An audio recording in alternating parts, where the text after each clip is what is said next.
Hey everybody, just a note that we'll be getting started in just a few minutes here. Warm-ups are still a few minutes away from completing, although, yes, there's still a few warm-ups in progress right now, but the match scheduled for 7:30 p.m. local time will get started in just a few minutes here on Candlepin Bowling Network.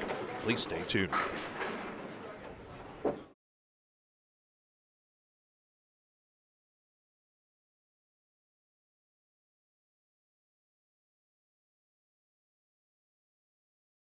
Oh, and also hello to David, our very own Nico Puhar, and Mark. You're early, fashionably early at that. Appreciate you all.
Hello and welcome. This is the Friday Night Pro League, week 20 of 35, if my count is finally correct. Live from Academy Lanes in Haverhill, Massachusetts.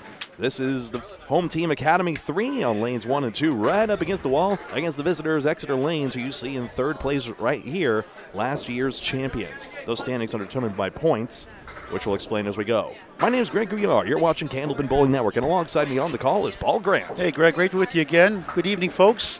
Happy 2 days before the storm. Expect 12 to 18 inches up in this part of the woods. Scott Lapierre from Sanford, Maine, 3 in the 6. Jonathan Boudreau averaging 117 and change overall. 1 wobbling 3-7-8. First of 3 strings, 2 points earned per win per string, 1 for a tie, 2 for total. We're on Candlepin Bowling Network on YouTube in high definition. Please subscribe free. Scott pulls right in the 6.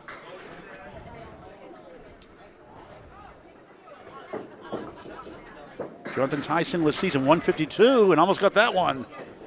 High series, 436. He's only 400.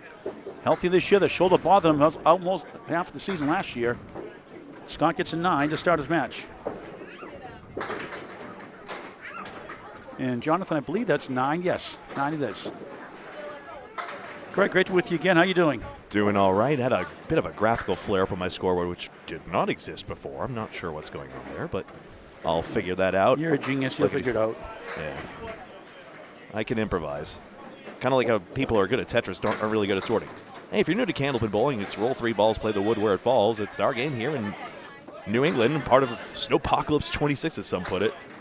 I think there was a reset. I think a pin fell down on lane 2, so Scott's going to do that over again. He got everything with the head pin to fall, so that's a reset. Okay. I didn't put my step ladder in so I can see above, so I'm stuck looking at the monitor at times. I hate looking at the monitor.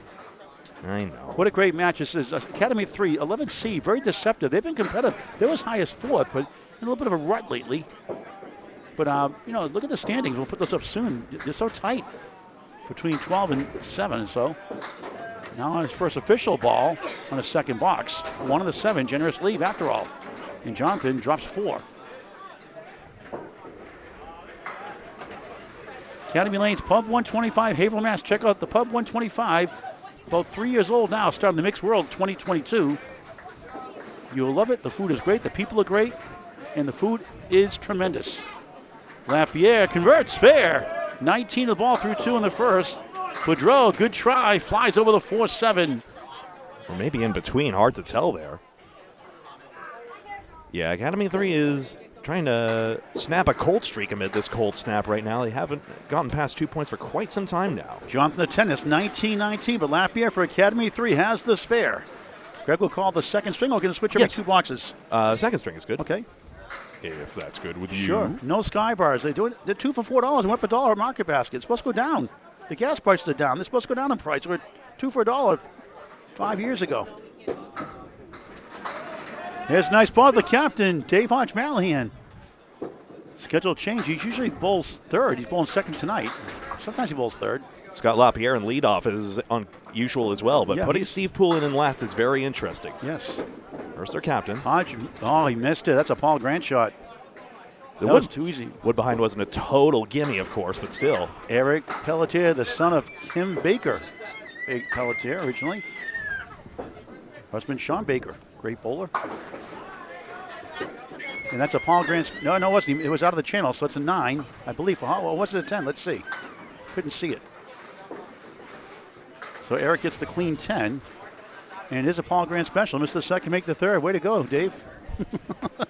in a good way, not a bad way.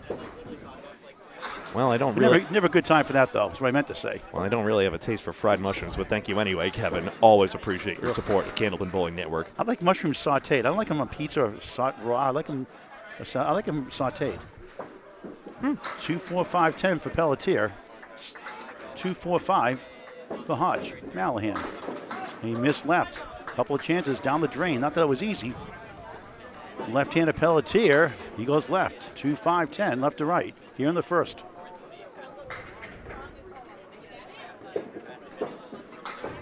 Hodge, 9. 19 through 2 in the first of 3. And Pelletier grabs the object. Doesn't carry for an 8. 18 through 2. And right now it's 38. 37. 1 pin lead plus a ball for Academy. Way too early first string. Here comes Glen Gill. And Jeff Surette as well. Oh, Jeff, what a career he's had. Only 5 Easter Classic titles. And he's still good. Second best average in the league, only Justin Waters. He also had the second best score last week to Justin Waters. 381. 1, 2, 7, 9, 10 for Gill. Surette on lane 1 of 44 here in 3 different rooms.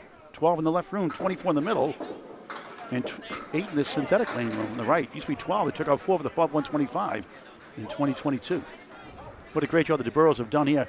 Every year they update, constantly keep this place going and thriving. 1, 9, 10. Yeah, 4, 7, 8, 10 on Surette's side. Big favor if you wouldn't mind hitting the like button by hitting the thumbs up button if you're logged into the platform of choice so that everyone knows that the Friday Night Pro League is live. Good try by Surette, won't carry.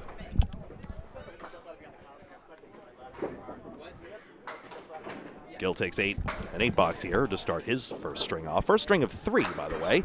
And we play for match points like most leagues do. 2 points to the winner of each string and 2 for total, just like you see in the description if you pull it down. And that means 8 points in all. Any ties split those points, and these points determine these standings. Spread of 10, Gill an 8. 1-pin lead right now for Exeter with the down of spare. Exeter's been on a great winning streak. Apart from their match against Central 3, we saw them only take 2 points against. They've been on a high streak of mostly 8s, a little 6-point blip against Millis. That's it. I like Chris Boisvert's body language back. He thought he had the strike there somehow. Flies over the check mark. Gill, 2-2 split, still there. 2-4, 6-10. Surette trying to check it. Got around the 4 somehow. That was good. As he likes to say, would you take a look at that?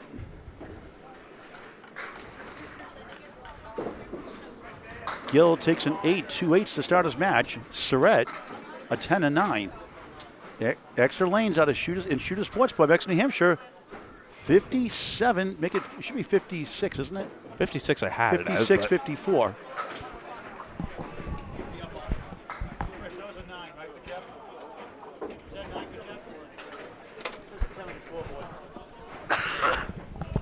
All right, they fixed that scoreboard. The scoreboard's haunted here. Here's Shaun MacDonald, the fisherman, on lane 2.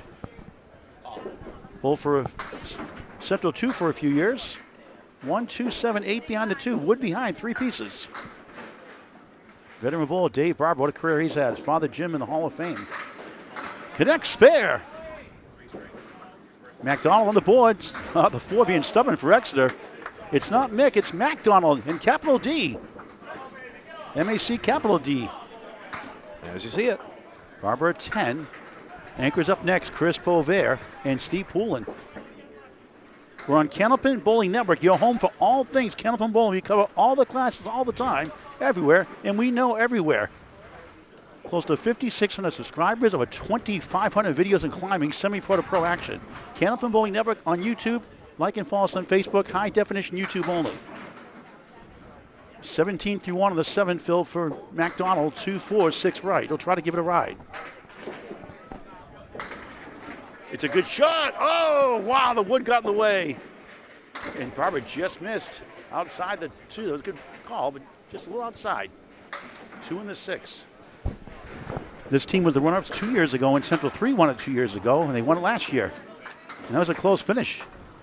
Come watch it on Candlepin Bowling Network on YouTube, each with a 9. So Shaun 26. It's Shaun S-H-A-U-N, by the way. And Dave at 9, 19 through 2. Dave Barber had a second highest score on the team last week, 360, so looking to keep that momentum going. Exeter had 8 points last week when they were at Riverwalk. Scott Herbert, great to see you always. Appreciate your kind words over the years. It means a lot. You have no idea. Take a lot of abuse sometimes doing this, so it's good to hear kind words. Look at this for Poulin. 5 tries to lead to the 7. Chris Boisvert sends it left for 4. 1, 3, 6, 10. 7, 8 left. David Gowans from Oshawa, Ontario, Canada, faithful follower, Mr. 5-Pin, and Nebs Bowling Center. Pool on a spare, wood shooter. I mean, he's a funny guy.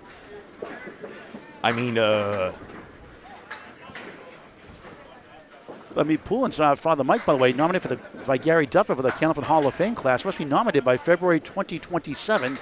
End of February 2027, February 28th, just so you know. So about 13 months or so to go. Get those nominations early as possible. What an out for Chris Bouvert's a nice 10. That's a wild 10, I like to say. 10s don't get enough love. People get excited that's a spare, but on $10 they don't. I don't understand that. 10s win a lot of matches. It's a subtle thing to appreciate about this game. I mean, the spares are flashy and the primary driver of scores, but we've seen pinning tilt and match. Didn't do it last week so much, but you never know. Poulin only 3 in the fill, 13 through 1. First of 3. Week 20 of 35. It's flying fast. Pinning is also the reason I am not on these lanes with these guys. That's for certain. Is that an instant replay for Boisvert again? Same thing. Crazy. Somebody's got a wobbling 8-pin, and Poulin almost pulled it off. Greg will be calling the second string in its entirety. I'll do the background vocals.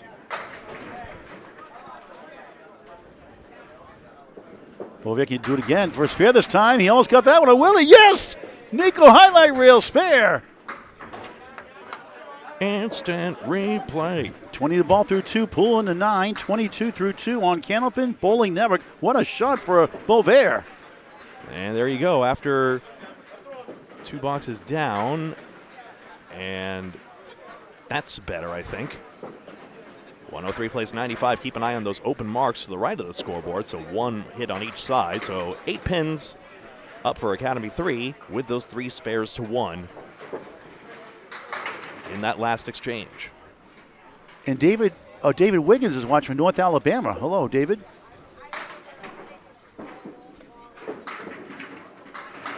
Scott Lapierre's on a spare. He trying to push the one on the right down. It won't go. 7 left, 6 right. I just can't say it the other way around. It's dumb. 27 through 2. I would like to apologize to all the adolescents watching. We just have a disregard for your meme. Steve Kelly gets me all the time about that one. Not saying it. Yeah, got 2 unks running the stream tonight. Scott, good try. Won't carry to the 7. Boudreau on the 3-1 split. Does the object pin. The 3 gets the 6. 2 in the 10. Greg. Yeah, that pin was coming forward. I thought it had a chance there. Scott picks at the 10. Lapierre 37 through 3. Boudreau an 8. 27 through 3. Exeter now trails the string. 121-103. And it seems like the way they're pinning, it's closer, but not getting the marks. Yep, marks of the primary driver with the 2 extra marks. That helps. Bombs away, baby. Strike for Boudreau. Their first one. 37 plus 2 through 4. Lapierre on the left of the 1. Takes down the 10, I think. Yes. 1-3, nudging 6. 8 the sleeper and back, standing up. It's a bird on a perch.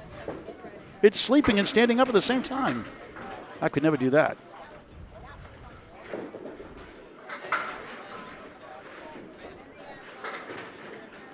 Lapierre for a spare, pulled inside, 1 of the 6.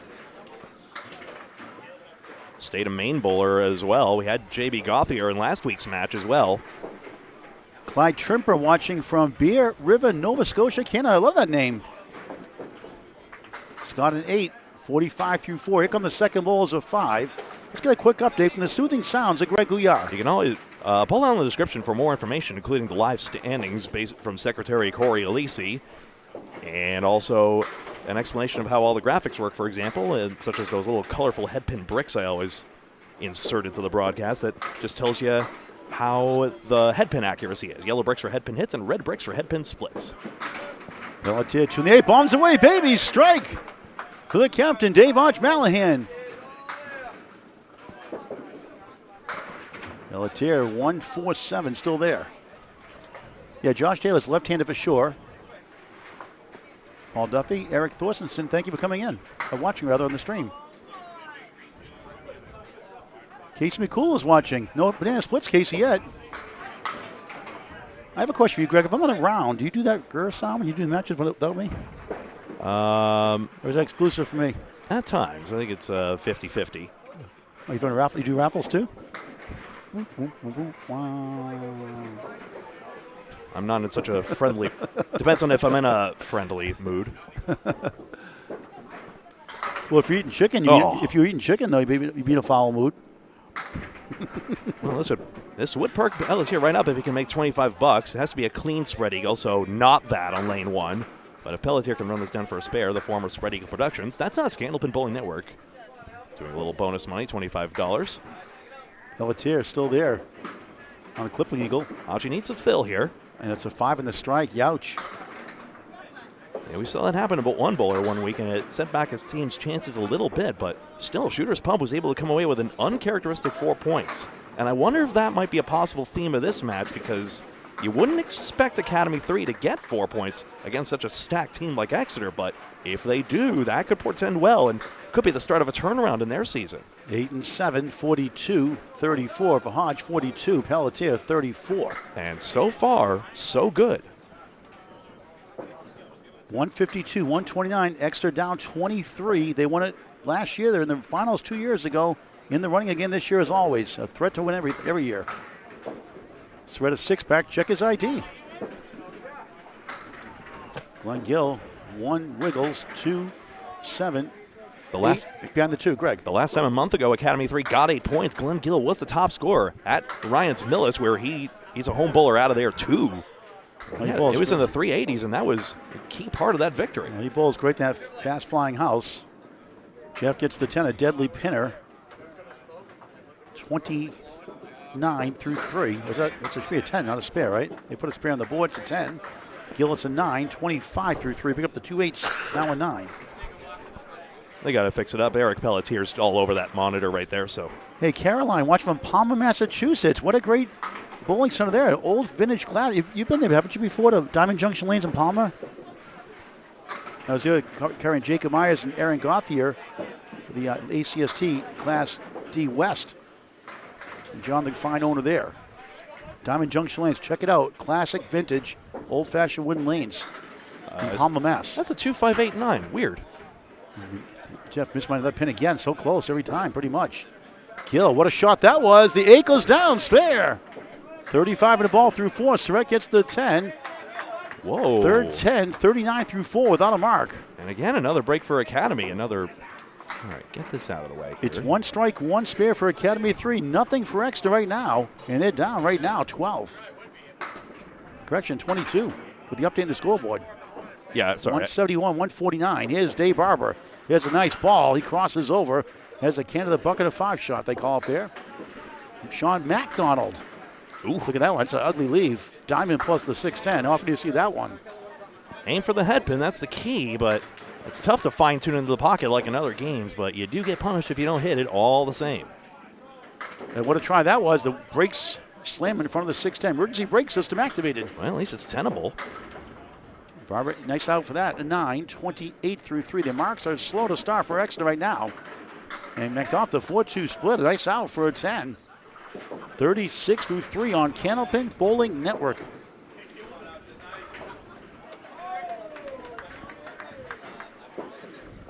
Chris Provera and a spare next for Exeter.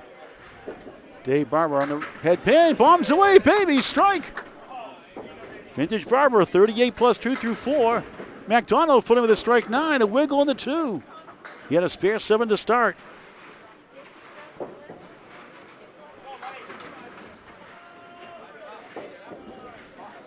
Spare. 46 in the ball through 4 in the first here at Academy Lanes, Pub 125, Haverhill, Mass. Barber, I love when the replay's capturing the pin setters. He's ready to stand and deliver. And does he ever? Actually gets in the 1-3 pocket, which is not his ideal, but it works just fine with his power. Chris Rovera in lane 2, the anchor bowler. About 25 television appearances as a Pro Series title as well. Barber's been on TV, Surette's been on TV, Boudreau. Eric, if I've forgotten anything, I apologize. 8 left, 6 right. Let's see if you can pick it up somehow. 28 through 2 on the spare 8. Steve Poulin splitting 2 and 1, 2, 4, 10 on the right. He had a spare 3-10 start. Chris, a 10 spare. 8 fill. This would be something. Oh, what a try. Oh, can feel a breeze back here in that one on the cold night. Wow, that was close. And not because I left the door open either. That's coming across. Good try for Poulin. Boisvert denied the Nico highlight reel. Well, good men's averages are in the 110s to 120s. To be consistently as high like Justin Waters' mutant 128 average, you got to get some circus shots like that to go. Goes to the short pin with the wood for a 9, 32 through 3. In the ocean goes Poulin with a giggle, 9. Correction, Chris is at 35 through 3. Poulin 32 through 3. That's right. Well, it should have been an 8 fill for Boisvert for us. Yeah, that's right. Start. That's right. So it's 28. Barber's. Should be 37. They fixed it. 37 through 3. There you go. On the crossover, Brooklyn's on in 10 pin. I can't say Brooklyn is a Celtic fan. 5, 9, 10, left to right. Poulin drops 9. He's got the 4. Greg will call the second string. You're lucky Tatum got hurt. They're doing pretty good without him.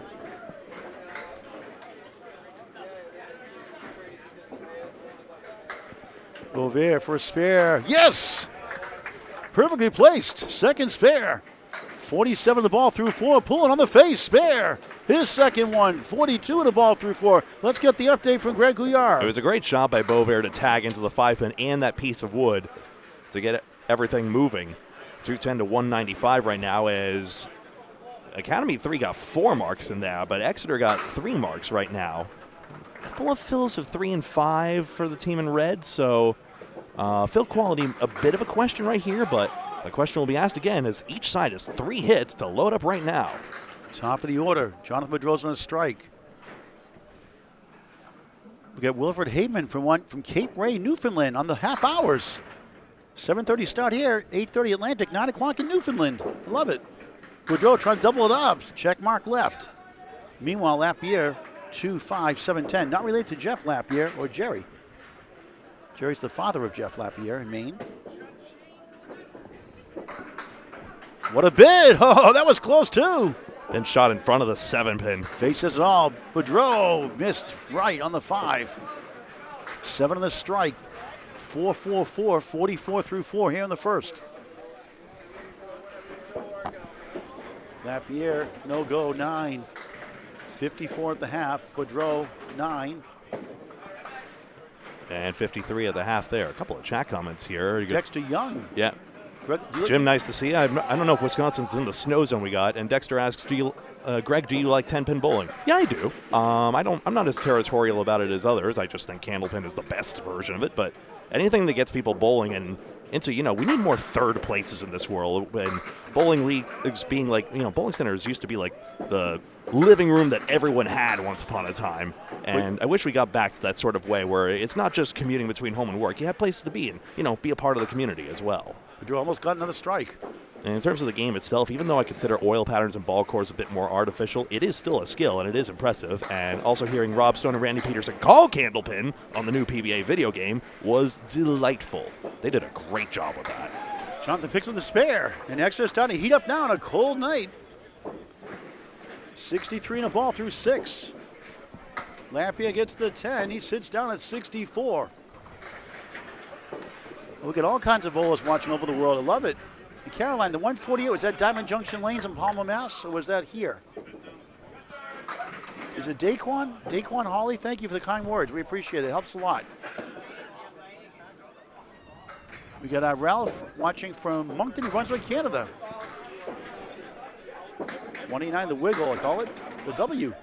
We've got Fairlanes in Moncton for the Worlds. 2023 and 2025. Oh, that 2023 one, what a great final that was. That's a must-see one on YouTube on Candlepin Bowling Network.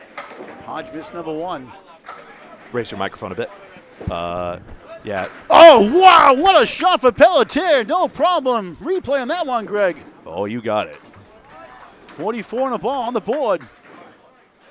Hodge-Mallahan at 10, 52 at the half. Massive shot. You see him cut it perfectly into 2-4. Wood helps bridge the gap of the 6 and 9 as well.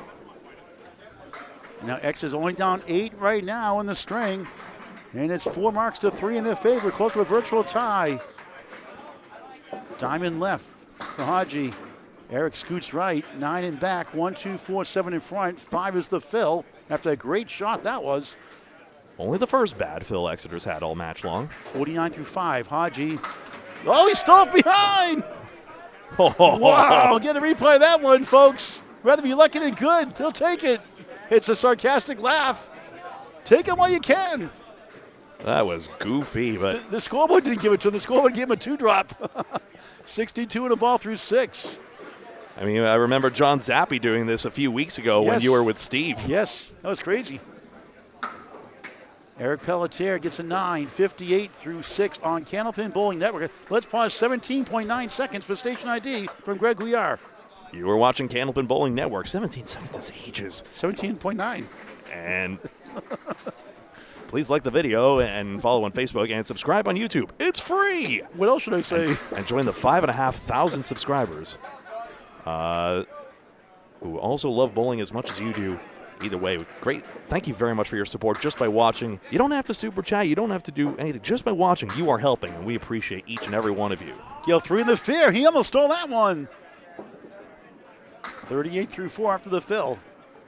And trying another tough one. 2, 4, 6 right. Grabs the 4. Gill with 2 L's, a 10. 48 at the half. Surette grabs the object pin on the left for a 9. Extremely good pinning. And no marks, but pretty good pinning. He's got a full house. Yeah. 3 10s, 2 9s. Welcome to the Friday Night Poker game of the week. Look at that goalpost, 7-10 at plethora of wood. Look at this one. How do you play the wood here? Surette on the head pin, another split. This time it's the 2 and the 10. He's like, give me a break, will you?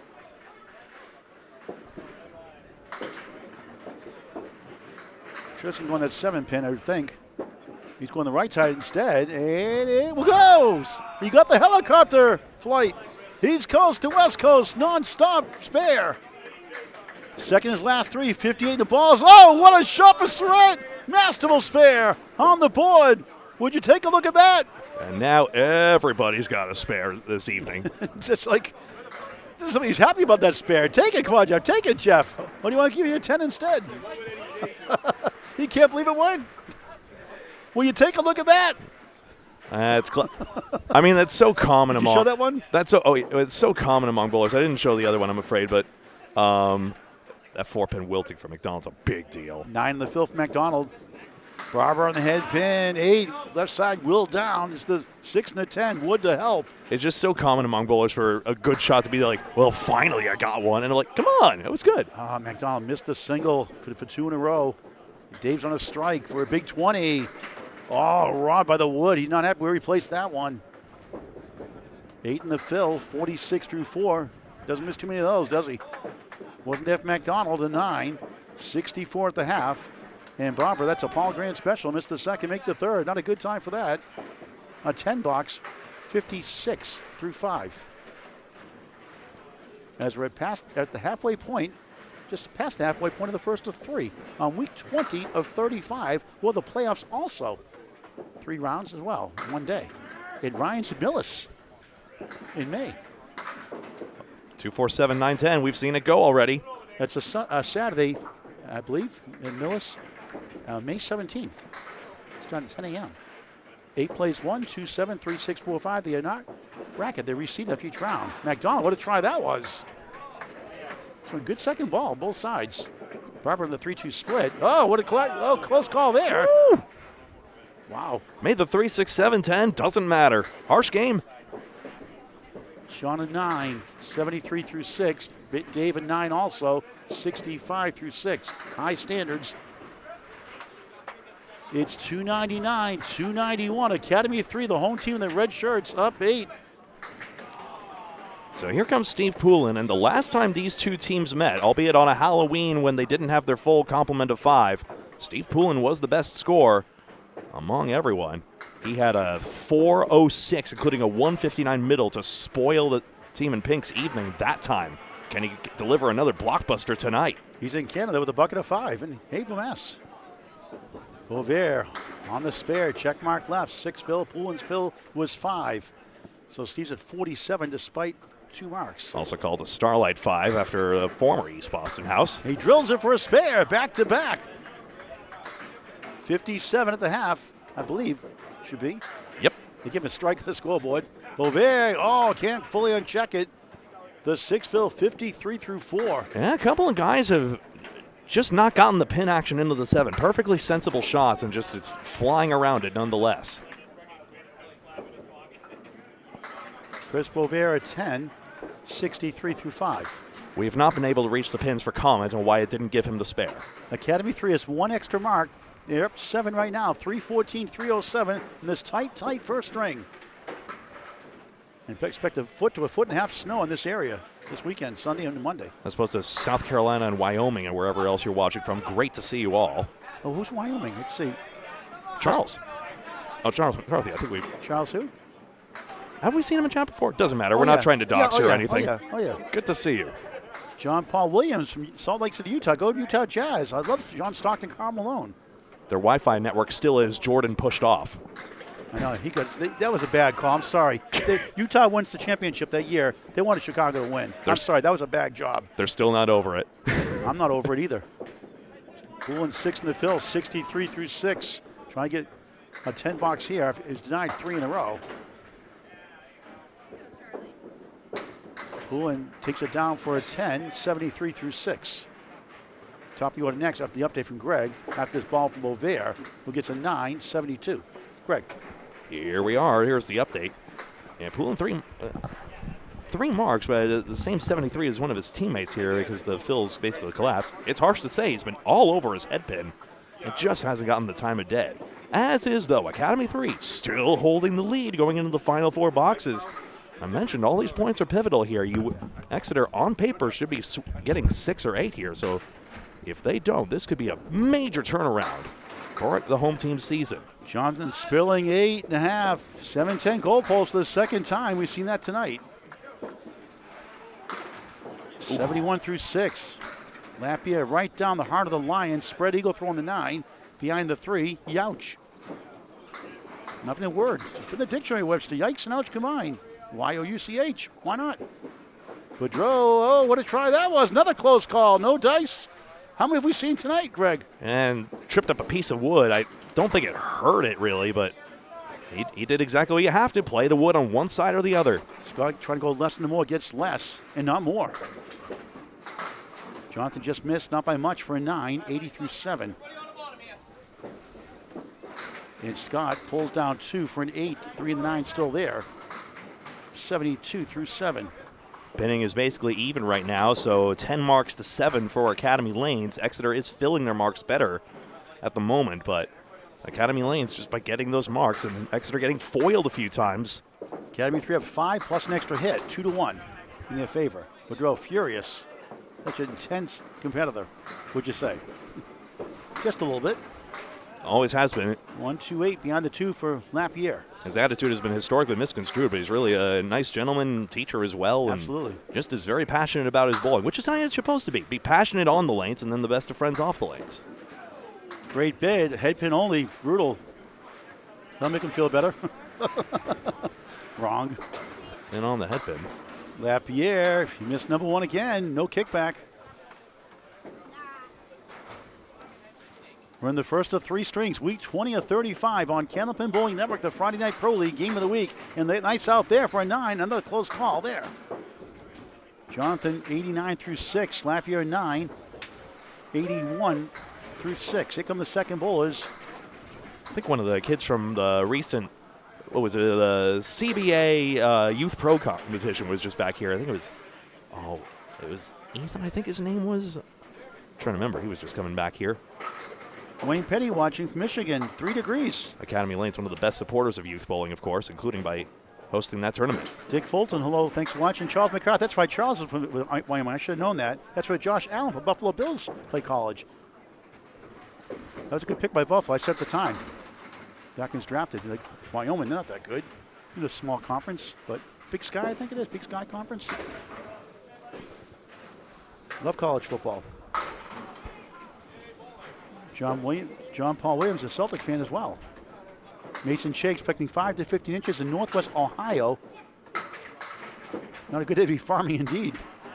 Yeah, the Rockies, NPR estimates that this recent snowstorm is going to be from the Rockies to New England. I know Matt Nichols of Central 1 had to move a tournament he's hosting at Webster Timberlanes. 9 o'clock in the morning now. Had to move it up an hour so that everyone could get home in time. Hodge, fair 5 and 9. Pelletier 9 also. He's still rolling. They're still Whoa. going. The head pin falls. Not a head pin hit. It's the 2.5 and the 5. The 2 gets rearranged. Hodge crossover barely. 7, 8, 10 left to right. 10 with a wiggle. He's got 3 pieces of bunch formation on the right, middle right. Hodgie bowls his ACST match at a Wakefield Bowldrome, one of the toughest houses, so he's used to tricky leaves. Pelletier gets the spare. 77 the ball through 8, and Hodgie picks it up for a spare. 86 in the ball through 8. It's tight here in the first. So the 3-11 matchup goes to Academy 3 right now of 10, I believe. Yep. And 2 marks apiece. Greg. Yeah, the Academy lead is dwindling. Like, Exeter is chipping away at it, but currently they're still holding on here. It was down to 5 minutes ago. Now it's doubled. Just Surette on a spare. It's a beautiful ball. A check mark again on the left side. 6th to Phil. 64 through 6. Gill on a spare. He goes left. He gets 6. 1, 3, 7, 8. 64 through 6 after a pair of 8 start. Surette unchecks a spare. He goes back to back. 74 in a ball. Gill, what a try. Can't get to the West Coast.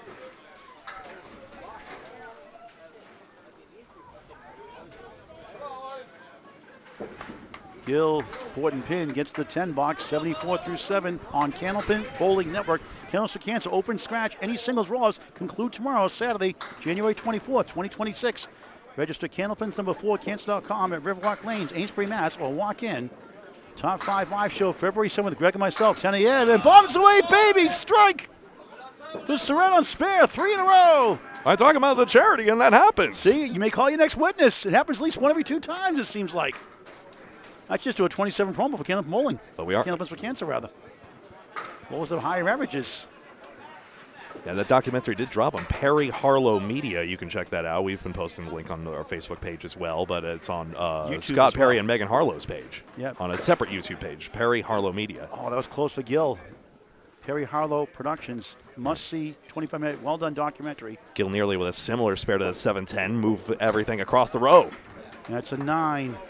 Not this time. 83 through 8, Surette, the big 20, 84 through 7, 94 plus 2 through 8. And now Exeter Lanes has the lead by 1, and they got the extra hit. Yeah, the fill quality again coming into play here. Now Exeter's averaging 7 1/4 on their marks to 5.7 for Academy 3. That's going well. Dave Barber trying to punch the pins. Just missed left. Boisvert liked Beauvert's action back here. Thought he had it. 1-3 wobbling 10.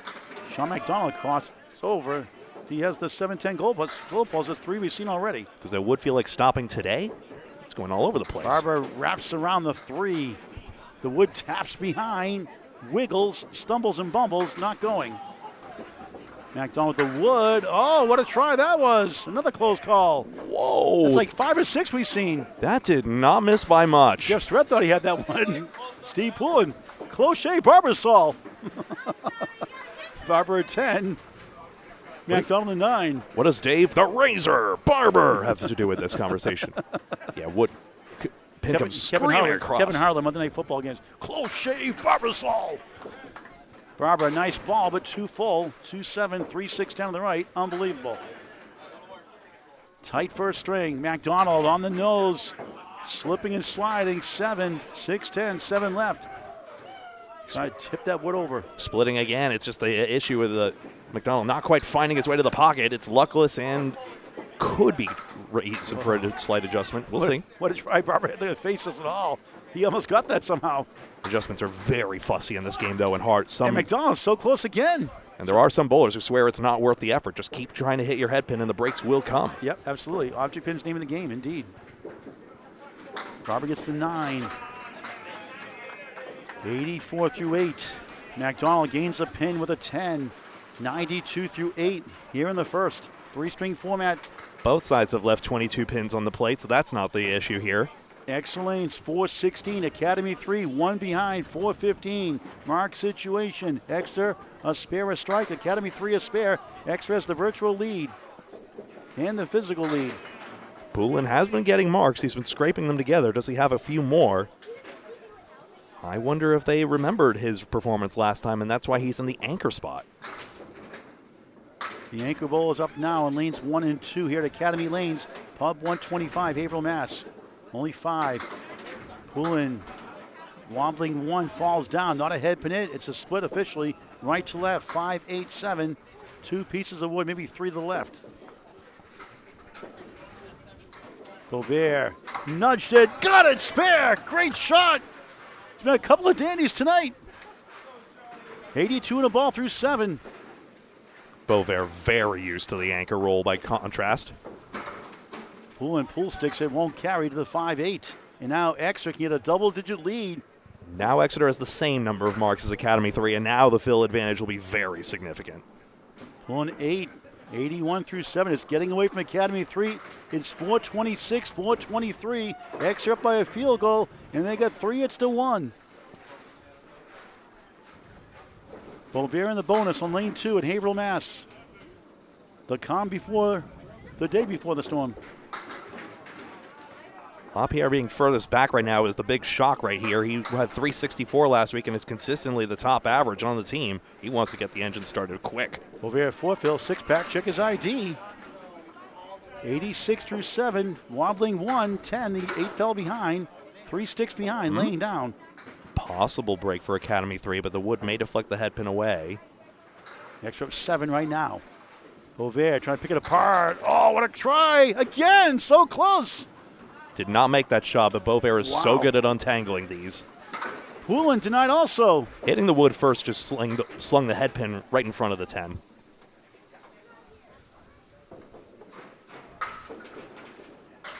Chris, ski balls going with a 50 to 100, no points, a 9.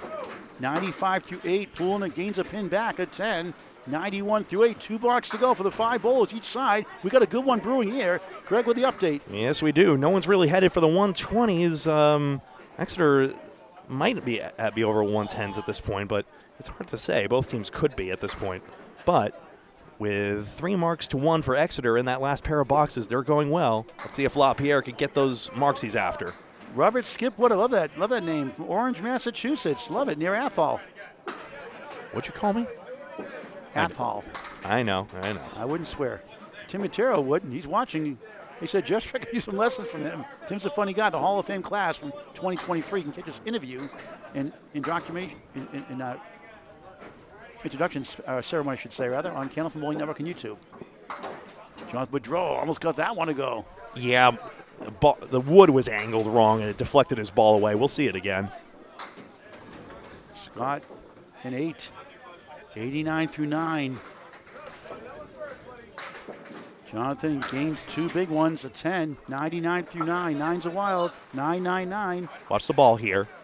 And yes, the ball just ramps right in front of the 5 instead of driving through it. Nasty piece of wood. Yeah, Wayne Petty, definitely Ben Lapierre, definitely working his game. He was a 70-something bowler 2 years ago. He's actually 101 now at Bowlerama in Sanford, Maine. And bombs away, baby, for Sanford, Maine's Scott Lapierre in the 10th. 99 plus 2 big ones. Boudreau, 1-2-4 chance. Yes, Lapierre did. We'll see. Right now, that's 2 apiece, unless Boudreau can make it 3-2 in their favor. Absolutely anything can happen in this last pair of boxes. Off the wall, slides by the 4, the violin bow. Strings across the lanes. So in the pin's brutal opinion, he was too full on the head pin and too light on the 2. I'm not saying they're terribly polite about it. They're trolls. We know this. Left-hander in 9. 108, first string. I don't have time to show the Lapierre replay. I will in a sec. Academy 3 down 7. Lapierre in a strike for the lead. He crosses over, spills 8. 3 in the 10, baby split. Wood sticking around the area code. Double strike was the only way he could really have a claim to the lead, but count is important. 2 marks, but quality fills on each. For a big 20 finish, he got it. 109 opening string, not his best stuff for him and Jonathan, but he'll take the 20 box. There's that hammer one more time. Scoreboard is correct, 461 to 458, and it is official. I just looked up. And Academy 3 is down a strike. They each have 1 spare. No intermissions, 3-string matchup. We'll have another one started just after this. Both on spares. Hodge 9. 3-pin left up. 95 to 8. Pelletier drills 9 himself. Wood wraps around the 4. Better odds for him. 2 big bullets fired in this duel. Those were so important for each of them to get that big 9 count. 86 Ray for Eric. Hodge another mark. Gets it. Ooh. Wood carried it. Pelletier, bang! Back to back, both of them. Wood assisted both. Hodgie was in danger of going into the gap there. Hodge, but we say Hodgie is his nickname. 196 high single. Eric, that shoulder surgery last year. Getting back in form. People can rebound from injuries. Justin Waters was supposed to be hobbled, but 128 average. Hodgie, 9 again. Back 114 through 9. Huge pins and a 2 for Pelletier. Big swing. A 2 fill. 98 through 9. That's a massive swing, in fact. Hopefully not for a swing and a miss here for Hodgie. For the mark. Yes! 124 and a ball in the 10th. Clutch. A TV competitor in his own right. His average has been down in recent years, but the competitive fire has never left him. He's at 3 in a row, 4 to 5, right? And Dave Hodge-Mallahan, 19-19 spare. Comes up big. Pelletier, sure 2 for 9, 107 opening string. That's a good prudent shot there. Don't get greedy with that wood. Try to sweep it. It's very easy to go awry and get a 7. What a first string we've got going here, folks. Don't you just love Candlepin Bowling for any age? It's unbelievable. Hodgie right side, 6. Nice finish, 130 opening string for the captain, Dave Hodge-Mallahan for Academy 3. Greg with a quick update. 505 to 488, I assume, once that 10th frame reset animation goes away. And all of a sudden, Academy 3 is up, but they're down a strike. And that's coming here right now from Jeff Surette. Marks are 14 to 12. Academy got their last 3 marks. That's the big swing in this match. Jeff, a full house, 48 half, a spare 6, a spare strike combo, 94 plus 2 in the 8th. The only mark on the board exclusively to Surette. Glen Gill, 83 through 8, finds the pocket, diamond left. Now the 8 falls behind the 2 wobbles. Ooh. 2, 4, 5, Surette trying to double it up. 8, 2 in the 7, mini split. Gill with the wood. No. Rotten piece of wood. Same thing as Boudreau's earlier. Surette looking his 4th consecutive mark on lane 1. He got it! Back-to-back big 20s, and not in Scarborough, Maine either. 104 through 8, 114 the ball in the 9th. Gill at 10, 93 through 9. 5 box to go, plus the ball from Surette. Now it's virtually tied. That's confirmed 515, 508. I saw him lean into the wall on that follow-through there. A lot of people wondering, man, Academy 3 must have a home field advantage going against the wall in their lanes 1 and 2. Not that time. Surette taking control by himself. Left side, lucky to get 6. 1, 3, 6 in front, 5 behind the 1. Not happy with that.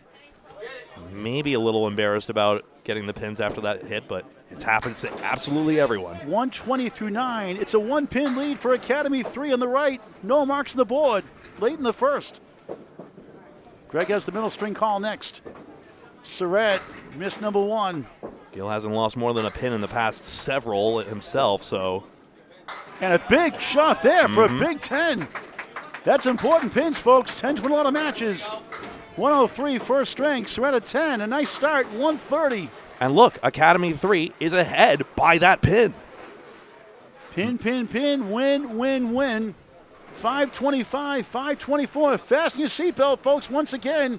It's an important pinning moves by each, both by Surette to challenge Gill and Gill to overcome. How about Lapierre Lanes beating Academy 2, 559 to 479. Thank you, Brent Lewis, for the information. Lapierre had an 0-26 start. They've been pretty good since then. MacDonald is not allowed to have a spare leave tonight, apparently. 3-6-4 left, and there's a 9 for Barber. Dave Wood rolling away, not in Wareham, Mass. MacDonald, same spot. A big swing coming up here, potentially. Dave trying to take care of business for Exeter, the defending champions in the finals 2 years in a row. Finalizing the 5, spare. 94 and a ball in the 9th, huge. MacDonald gets the 9. It's tied with Barber. Anything for the lead. 101 through 9 for MacDonald. Exeter is only knocked down 2 more physical pins, so they're ahead by 2 in the pinning, and it's really this extra mark that's going to generate a lot of it. 534, 534. MacDonald, a 6-pack. Check his ID. Anything here for the lead for Barber. Crosses over. 6 is the lead on the 6 fill. 100 through 9. A skipper off the foul line may have taken something off the ball. Small things make big differences. I like the wood. 3, 6, and 8 left. MacDonald missed the king. They could have used that one. The pressure's on Poulin now. Up next. And you see the shot go quite a bit, actually, more than you realize. That piece of wood. Same question, though. Will it deflect the ball away? Dave trying to go back to back. Oh, the ball rolled right by the 8. Oh, that was close again. It did. He played to the right side of the wood. I thought he would go lower, but it's possible that would have been misguided as well, and that would have also gotten the ball deflection. MacDonald gets an important 10. 1-1-1 opening string. So many close calls tonight. Barber at 9. It's a 5-pin lead for Exeter. 5:49, 5:44. Barber 109 first string. Here come the ankle bowlers. 2 blocks to go. No marks on the board. Exeter's up by 5. Back and forth first. Academy 3 most of the way through. Not the highest scoring string so far. Poulin sends it right, but a lucky 7. 1-2-4 chance. Double wood behind. Pretty important shot here. And how big are those 2 spares Chris Boudreau made earlier, including a couple of 1-3-2 split. Crosses over. He's got 7 himself. He's got the variation 2-4-5 triangle. Does Poulin need both of these spares? Not necessarily, but this would help. That won't help. Must mark of the 10th for sure. Boudreau trying to put the heat on and clamp it down. Spare would be a big boost for Exeter. Missed everything. That's a Paul Grant shot. I call it a Southwest sideline commercial shot. Want to get away? Love that commercial. Want to get away? Poulin at 10.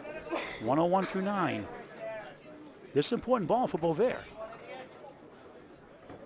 A 10 box keeps a 5-pin lead with the box to go. It's an 8. There's a 3-pin lead for Exeter. 1 box to go. Boisvert 103 through 9. 3 pins can be overcome through a pinning disaster, or say a spread eagle, and then Boisvert would have to be Half Worcester, really lemon good. drop. Yep. What a great string. Paul trying to manifest lemon drop into bean. Why not? Up in families. Ooh. 7-9, the Star Trek character. Played by Jerry Ryan, the Queen Board, 7-9. Decent wood, bunch in front of 9. Boisvert, the soft hit. Still going. 1-4-7-9-10. Decent chance still. Yeah, the wood is bridging both sides of Boisvert's sleeve, so I think he's got a chance. Where does Poulin play, though? I have no idea. He got it! Huge shot, spare! Wow! He saw wood in the middle of the 7-9 and found a way. 1-1-1 on the ball in the 10th, living on the edge. Now Boisvert probably needs to get this one. What a wild finish. Capable of making it. Look at this. He got it! Nico highlight reel. Wow! 2 masterful spares. 2 tough ones. And now it's going to come down to the fills. I only have 1 replay to show it. It's this one. 113 of the ball. It's a 3-pin lead. So there was access on the right side to drive everything. Extra 3. Can Poulin win this by 3 or 4? He buries all 10. Bombs away, baby. Strike. Wow! 121 first. 7 to tie. 8 for the win for Boisvert. It's just the first of 3.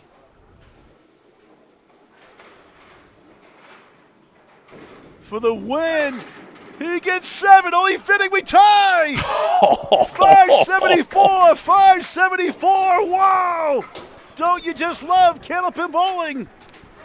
1 down, 2 to go. Greg has the play-by-play after the update. Here's the 10 fill that Poulin needed absolutely every single pin-up to scrap that 1 point from Red Hot or Pink Hot Exeter. And string number 2 is about to begin, folks. We go back to 0 and try and set our heart rates back to our resting heart rates somehow. And how big were those shots that Chris Boisvert made? 2 masterful. I mean, a 3-2 split that 1-7-9-10, whatever it was for the wood. I mean, without those, they lose. And if it was full on that head pin there, yes, the wood was there, but if you get the head pin at the wrong angle, forget it. String 2. Boudreau is on the head pin. He's got a check mark left side. Not anymore. 5 goes down, 2-4-7. Greg. Mike's a little far off there. Lapierre had that strike in his last box. Now he has a triangle number 3. 3 pinners for each. It's about a 50-50 proposition. Boudreau just a little bit off on his.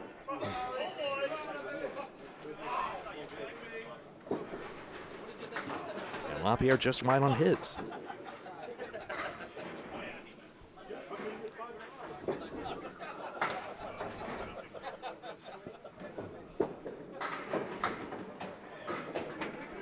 There's the 10. Lapierre, like I mentioned, has the high average on the team right here, 116. Agonizingly, a high triple of 399. For Boudreau, 117 average.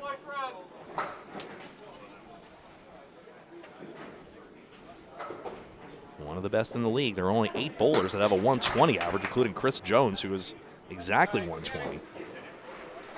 Check mark right side. You can see the stats and standings for yourself by pulling down the description. Spread eagle -1. Lapierre could cut the 3-pin across. We've seen how these planks can assist these leaves. Boudreau around the 6-pin. Again, just too thin in the pin's brutal opinion. Lapierre got the cut on the 3 and the 4. Wilts shy of the 7. Great bids by both. Easily could have been 2 spares. That's out of the channel 9. 18 through 2 for Boudreau. Just mind that blue cable there. I'm sorry I've put it in a bit of a messy spot. And a 10 for Lapierre as I do my production work on the air as well. Sorry about that. Whoops. I didn't make it easy for you. I'm sorry. That's all right. I got an update here on the #1 seed. Central 3 against Academy 1 is 12th right now. They've been struggling of late. Oh, let me unhide this. There we go. 7-pin for Pelletier. 6:05 to 5:32. Central 3, the #1 seed on the road here at Academy Lanes, Pub 125. Eric's got this one. Charles Collins to terminate at 136 in leadoff roll. Justin Scow, the captain of Academy 1, led his team with a 123. 6:05, 5:32. Central 3 have 2-0 in their match.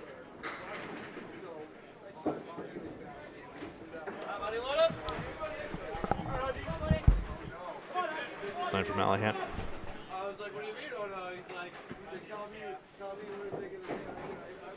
Eric Pelletier, 112 average.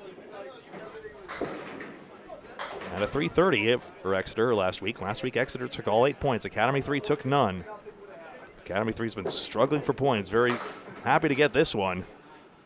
Mallahan very unhappy to get this. He's got spread eagle with that thing in the middle. It's head showing? What would you call that? I call it the W leave as well, because if you view it overhead, tried to get on the outside of the 3-pin, tangle it all up, but nothing of the sort occurred. Pelletier is out for 9, so even though he only managed 3 on the fill, he may come out quite ahead. Mallahan into the 2-4-5, and he gets a 7. So in the end, one way or another, Pelletier gets the value out of that spare.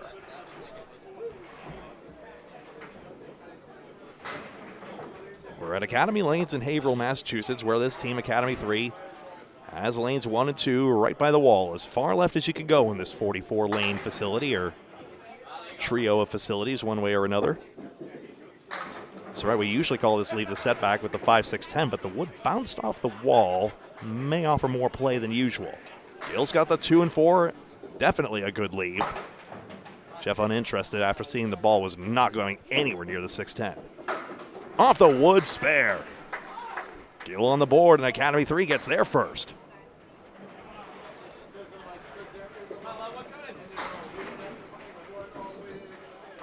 Gill used to historically higher averages, 106 at the current moment. For the Class B runner-up in the ACST, now up to Class A.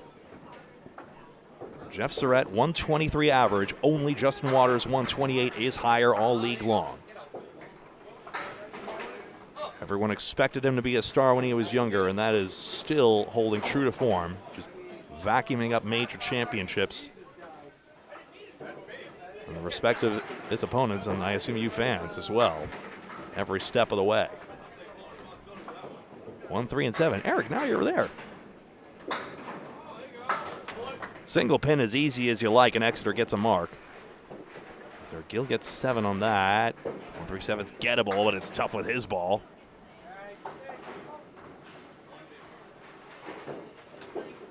Actually, wait a second. No, I'm sorry. He throws right to left. 1-3 pocket was more gettable for Gill than this. This one is coming forward. See you later, headpin. Thank you very much. That's a 10 box and a 27 pair to begin. So holding serve against his lane mate.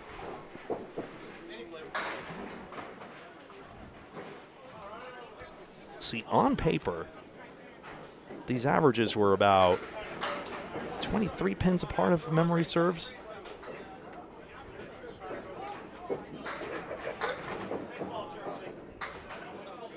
Academy 3 averages 558, and Exeter averages 586. 28 pins, excuse me. Barber 1-3, no 8 pins somehow. All the action rockets away. MacDonald collecting sticks back there. Got the 279. That's pretty sweet in its own right, but doesn't get an extra reward today. We'll stick with 9, as will Barber. Dave Barber, vice president of the Friday Night Pro League. It's interesting, the league charter. You could read the rules tab as well if you were to go to Corey Alisi's link there. Vice president and president actually alternate back and forth year to year. So Barber's doing that with John Zappi. So we mentioned John Zappi on his final season. So what will become after that? I went to the pub 125 with some pretzels, and I heard Paul Davis song playing, 65 Love Affair. His highest charting single, number 6 in 1982. I'm Casey Kasem, this is American Top 40. His biggest hit, I think, is I Go Crazy by far. It's playing all the way over there, so we're not demonetized. Shaun MacDonald gets the spare and a dandy with that piece of wood. Have another look at this one. It's the 4, 6, and 7, placed to the right side and gets a great roll because of his great placement. We put that spare on the board properly, and you see Academy 3, 4 pins minus an extra hit for the other side. Remember to keep an eye on those yellow numbers to the right of the scoreboard to contextualize the lead. Here's Boisvert. Apologies to my high school classmate who pronounces it Boisvert with the same name. That's just the way it is. Darcy Welch, thanks for watching. 1, 3, and 7. That's Dave Chestercove's favor, one of these 4 and 2 washouts for Poulin. Yes, Jim Cardenas, great. Is it? Am I saying? Is it Cardenas? Am I saying that right? Please let me know. Did we get the fried mushrooms? No, I don't think they're on the menu here at Pub 125. The Pro Series doubles, Lakeside Lanes, January 31st. Live coverage on YouTube on Candlepin Bowling Network, 10 o'clock, 12 o'clock, and 2 o'clock scheduled times, plus playoffs. Wi-Fi pending for me. If I get covered, I'll cover the ladies. If not, I'm joining you, Greg. If you want to watch bowling, we'll be here one way or another. Give the ladies their due. Glad to do it. I think you've done the 10 box aside. So you've done the ACST matches at Lakeside before and been okay, right? Actually, Lakeside, a big match. Nick Leach went fired. Nick Leach, 11 strikes last night. He's got 3 more tonight, by the way. That was mute. 11 so he's strikes. Still 5 in the second string, 3 in a row at one point. He was just a beast. 155. Catching on YouTube on Candlepin Bowling Network against Dimitri Delos, the better brother Butwell's bowler. Watch out for him on the rise. Now, this does not count for the spread eagle incentive because there's wood there, but see if Boisvert can leverage this. Very difficult. Do you play the left side and hope it bounces that, some sort of scorpion tail kick, or do you just go into your usual side? He is going left. Can't get the It's always cut. a scorpion tail, not a shrimp tail. They have jumbo shrimp, you know. Don't they have shrimp tail? Or a scorpion bowl at the Kahala, where the crew eats. I don't drink. Yeah, a chocolate milk bowl. Stars and Strikes fans will know. A chocolate milk bowl. I'm in for that one. Every once in a while. I used to be weird and eat my cereal with chocolate milk. Everyone did it. I used to pour milk on my cereal, my ice cream growing up. Pour milk on my cereal. Boisvert gains a surprise 2 pins there opposite that out. So 3 marks for Exeter and 2 for Academy 3. That explains most of the lead right now. So again, Academy 3 up by 2 pins, but minus a spare fill. Hey, folks, check out No Questions Asked. It's the Candlepins for Kansas, a 25-minute documentary done by Scott Perry at Butwell's Bowling Center, a Keene State College film and journalism major, I believe it is. He is. Did most of the Keene State College on location in the studio, professional studio, and some on location scenes at Big 20 Scarborough, Maine, here at Academy Lanes. My house. Your house, Bob's house. Not my house. I'm never in my house. I'm always streaming, it seems like. Nah, you and Alfie should get the star treatment for all you've done. 109,000, how much? 109,000 paid out, 2,000 this month, 35,000 last year alone, a record doubling of the year. Help out Candlepins number 4, cancer.com, 501c3 charity, Candlepins number 4, cancer.com. Watch No Questions Asked, documentary, No Questions Asked, on YouTube, on Perry Harlow Productions. No Questions Asked. Al Johnson, brilliant as you and Bob were as always. Yeah, thank you, Dad. Yeah, it was great to see everyone take part in that film. Really nice. Some great testimonies. Katie Grimes from Big 20, Terry Doran, Caitlin Collins, Arthur Johnson. It's good to have Ted DeBurrow in the interview. Rob Vacara, briefly. Scott Perry's like, hey, wait a second. I put an end credits roll, didn't I? Mike and his mother, Leslie Walker. I'm not the filmmaking genius he is, but still. Shaun Doran's mother, Terry Doran. Shaun had a triple strike on that 1-2-3-3-2-1 New Year's Day. 3-2-1-1-2-3. First one of the year. On our Candlepin Bowling Network clip on YouTube to watch. Glad it wasn't during one ball. Imagine that. Well, if you had the 2-point horseshoe in there, you could get it. All right, back to business here. No spares for either side trying to convert these difficult leaves off the head pin. Eli Flowers watching. First time seeing you, I believe. Paul Boudreau, hello. And you see these solid 9s and 10s they're putting up here. That's a mark of a solid bowler there.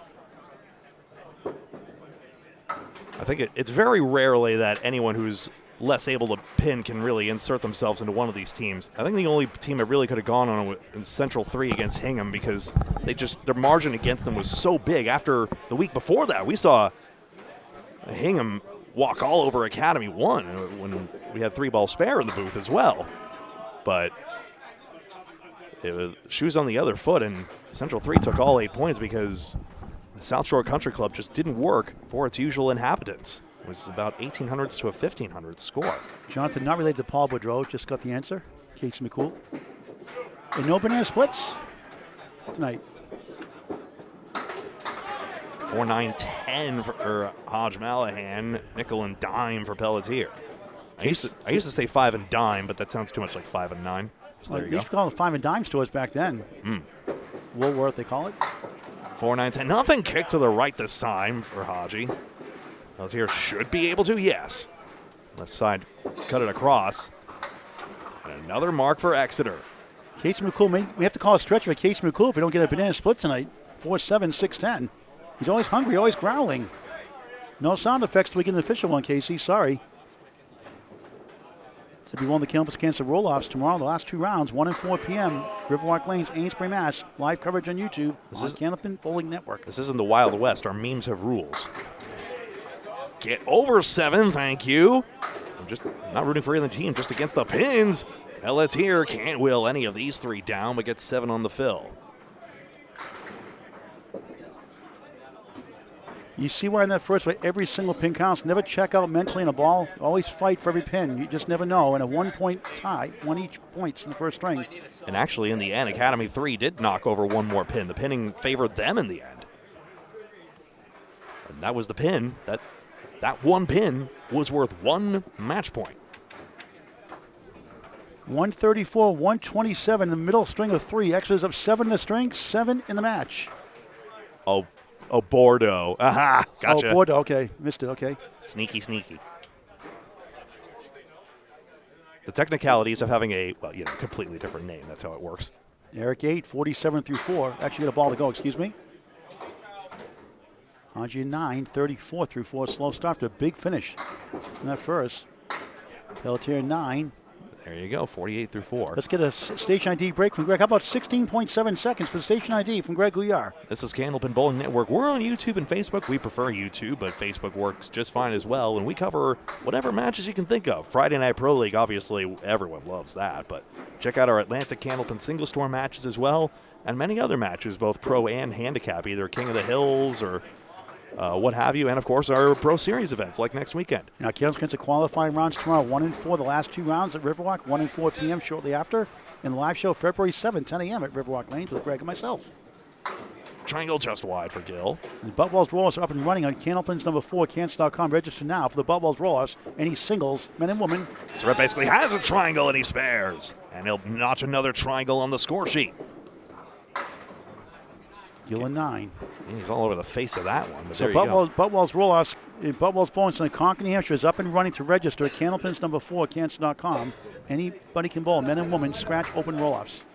We're going to change the format to any singles from now on the stream. Wayne Petty, Lexington had a Woolworth downtown when I was a kid. Now it's a CVS. Yes. I know a CVS that I think used to be a bowling alley in Concord, Mass. I think just over the railroad tracks. I think it was Concord Bowl Arena, but I'm not certain. I'm trying to go base it on what my mom told me once upon a time and other anecdotes. But I think the CVS there near Crosby's. Gill comes back on this one, and he's got a spare.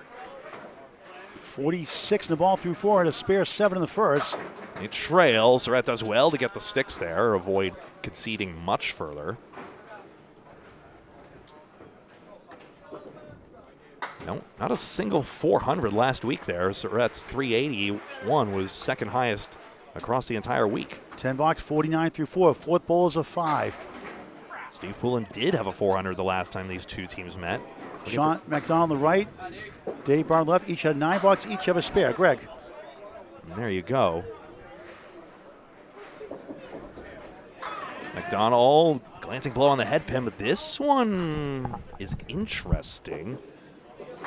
Can the wood cooperate for him? 9-pin would, well, it would help the fill out. It will not drop, though, so Barber has to settle for a 5 fill, and MacDonald does make it. I was worried it would turn one way or the other on him, but Academy 3 has picked up a spare opposite no mark. Barber needs these 3 pins, of course. Getting a couple of these would be fine.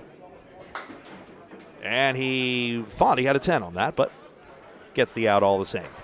Routine for these guys. Fisherman Bob, nice to see you. Kansas City in the house. In our virtual house of hundreds every single week.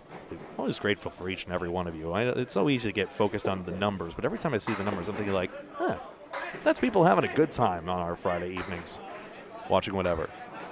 MacDonald at triangle number 1. So I think we say it enough, but still, thank you. Dave Barber has the 3 and 6. This should be fine, even though the wood is not like absolutely covering it, but still. Oh, just the 1-2. Turns over one way or another. Barber left side, it's gone. Left side of the wood was probably the safest place to play it. Dave does well to negotiate that, to avoid any doubt. Because that way, the head pin gets smacked into the 3. There you go. Or the 3 into the 6, excuse me. And there you go.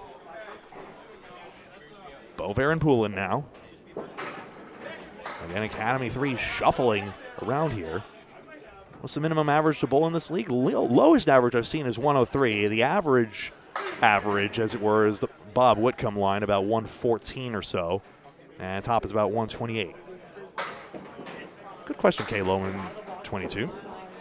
7-8-10 for Boisvert and 7-10 for Poulin. Wood all over the place. He showed us a beautiful lateral shot earlier. Where's this one going? Left side of the wood. Good. Well played.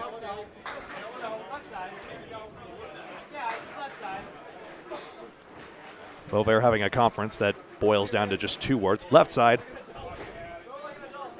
Usually, no, you cannot pass the ball off. This is not Texas 9-pin. You just can't. Although Lakeside Lanes is doing a blame game where bowlers literally alternate every single ball. Sounds like a fun event as long as everyone doesn't do a practice slide every time. Good shot, spare. Boisvert does pick it up. Exeter is the epitome of just keeping it loose. They are, they bowl seriously. We saw someone whack the ball return when things went awry last time, but they're both a jovial bunch and seriously good at this. Poulin's got his mark too, mixing sticks very well. And look at the wood turn. Has it turned enough for the 110? Gouillart, Candlepin Bowling Network on YouTube and Facebook. Great to see you all. Look at these sticks mix, and Boisvert finds a way to 9. The ultimate washout. Everyone bowls in the same conditions. 110, good shot again. Poulin's got another one. Boisvert could make this with the extreme left side of the wood, but that would be a maniac try at this one. That's more like it. Back-to-back spares for each of the anchors. Poulin doing well, slotted into this new spot in the lineup as we go and see 226 to 217, 2 hits aside. Yeah, 5 marks for Exeter to 4 for Academy 3. Great bowling by each of the sides.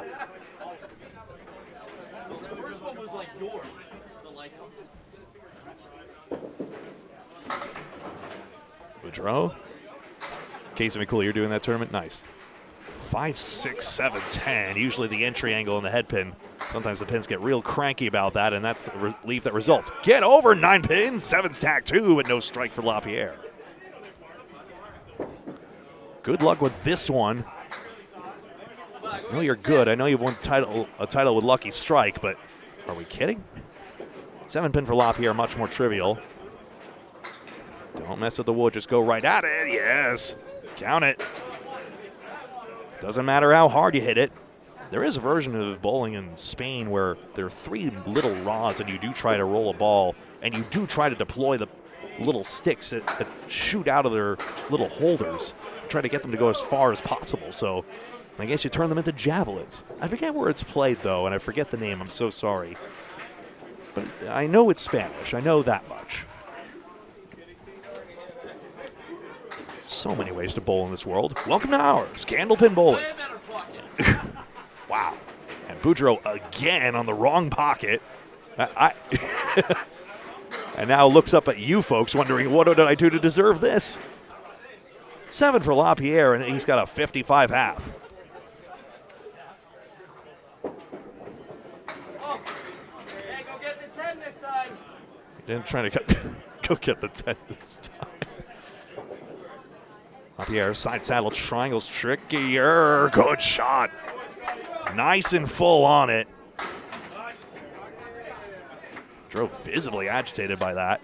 And Academy 3 now growing an advantage. 8 here. Academy 3 on a 4-mark streak between Poulin and Lapierre. Hodge looking to get one here. Had that 130 previous string. Can he build on it?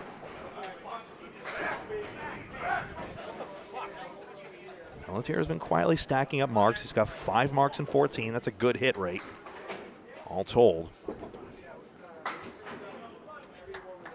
Son of Kim Baker, formerly Kim Pelletier, of course. Oh, ball's not here, but don't you worry. The whole world knows. Taking out the 4-pin or 6-pin, the lemon drop. 1, 6, or 10. He's right back in there. No 6-pin. The other pin that could have been on a lemon drop. Mallahan's got to slice his head pin one way or another.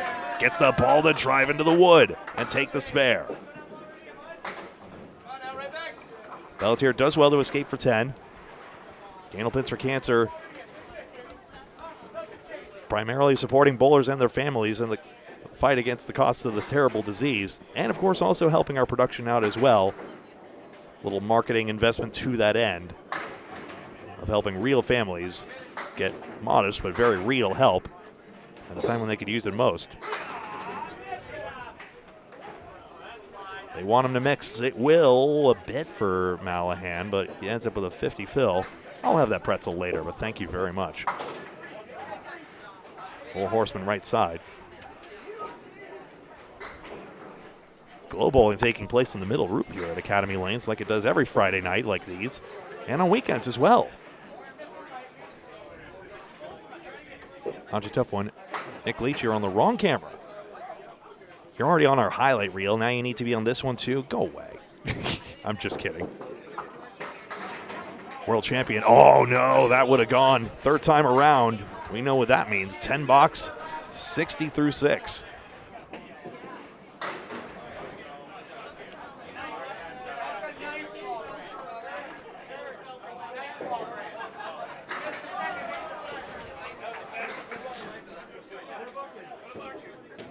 Scott Lapierre. We already got a lemon drop $1. Don't you worry about it. There we are. Yeah, Mallahan's already. Oh, Mallahan paid the Paul Grant special. There we go. No, it was the one at Exeter's. 7-8. 1 3 and 9 for Gill. Ah. Can Academy pick up another one? Rammed into the foul line, and it took something off the ball. So as opposed to Gill's usual shot of curling it to the head pin, it lost all its traction and did not make it to the head pin.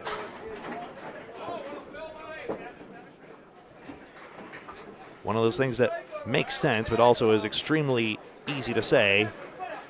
Sat in a chair behind a table as opposed to confronting these pins 60 feet away. And once you do, sure, they used to be thinner rods once upon a time. Justin White came up with the game, but they're not that much easier. Sure, they're plastic coated, but they still mess with them as opposed to the, actual wood, which is why we still refer to the fallen pins as wood. Calling it dead wood, everyone knows what you mean, but it's technically not correct. It's wood or live wood. It's only dead wood if it's unplayable or, say, forward of that line. Good cut, Surette, but no 8-pin. What a bid. Gill's got a shot at a single and spares. His third mark of the string, and Academy's lead grows again. 9 box.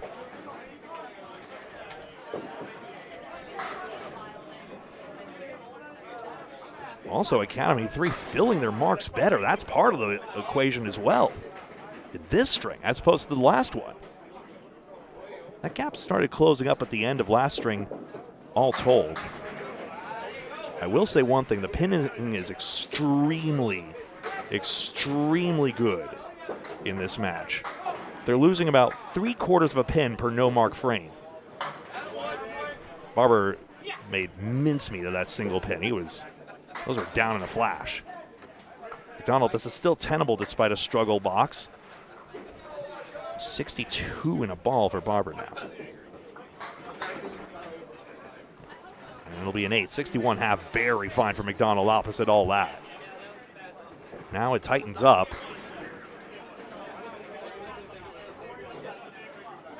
I always say losing about a pin per no-mark frame. That's good pinning. Averaging 9s or better on the boxes you don't mark it, in other words. These teams collectively are doing far better than that. But the fill is just 3 on this one. MacDonald wants something to go. Everything's in there, and now the 5-pin is all that remains. Bullet dodged by Academy 3, and now a chance to fire one of their own. Barber just wide, and now this is a dastardly one to try and pin out. Arguments to go for the save, too. Wood was touching on the left side. They'll rib him a bit over that, and then that's going to be a goner. 4 hits up now. Barber very good out for 9. That could have so easily been less. So again, little third balls like that. It's because it's coming out in the wash right now that maybe the pinning isn't creating dramatic intrigue, but because it's these two teams and they're both on their game on the third ball. But make no mistake, it's the reason why it's these guys here. Boisvert and Poulin. Academy 3 is a surprise, of course. They have one of the highest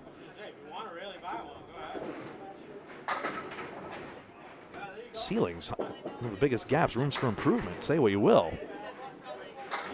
Could tonight be that night where they turn a new leaf? 6 and 6 the fills. Poulin the better leave with a check mark. It's always tough to get those 4 pinners. It is odds against. But if you play like a triangle, who knows? Boisvert, nigh impossible to get to the 5-8 side of that. He did very well to clean out the 3. So again, another prudent pinning move we see on display.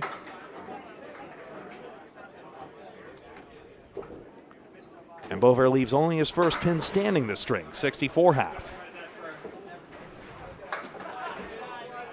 Poulin takes 9, 61.5.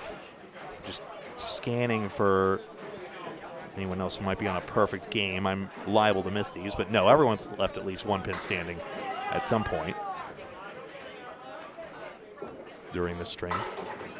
Caroline Rollaway did an even tournament. Even box tournament. Yeah, those are always so brutal. So, okay, so you can still fill to get an even score, or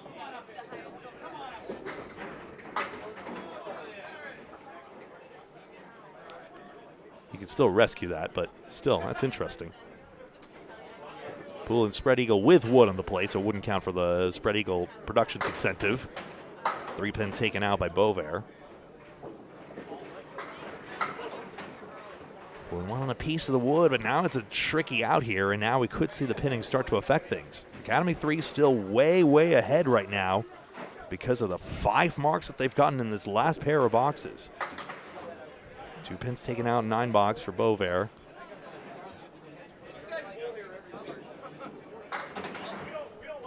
And Poulin does well to get a 7 box.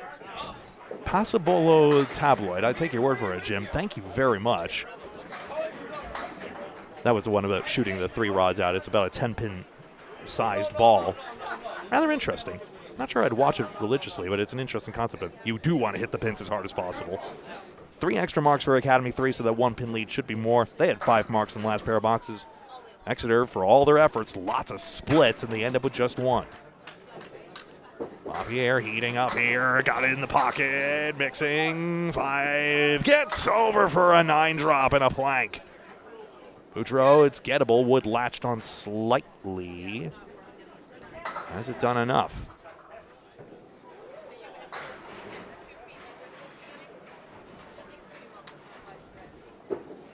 Lapierre, good. On the right side of the wood, made sure of it.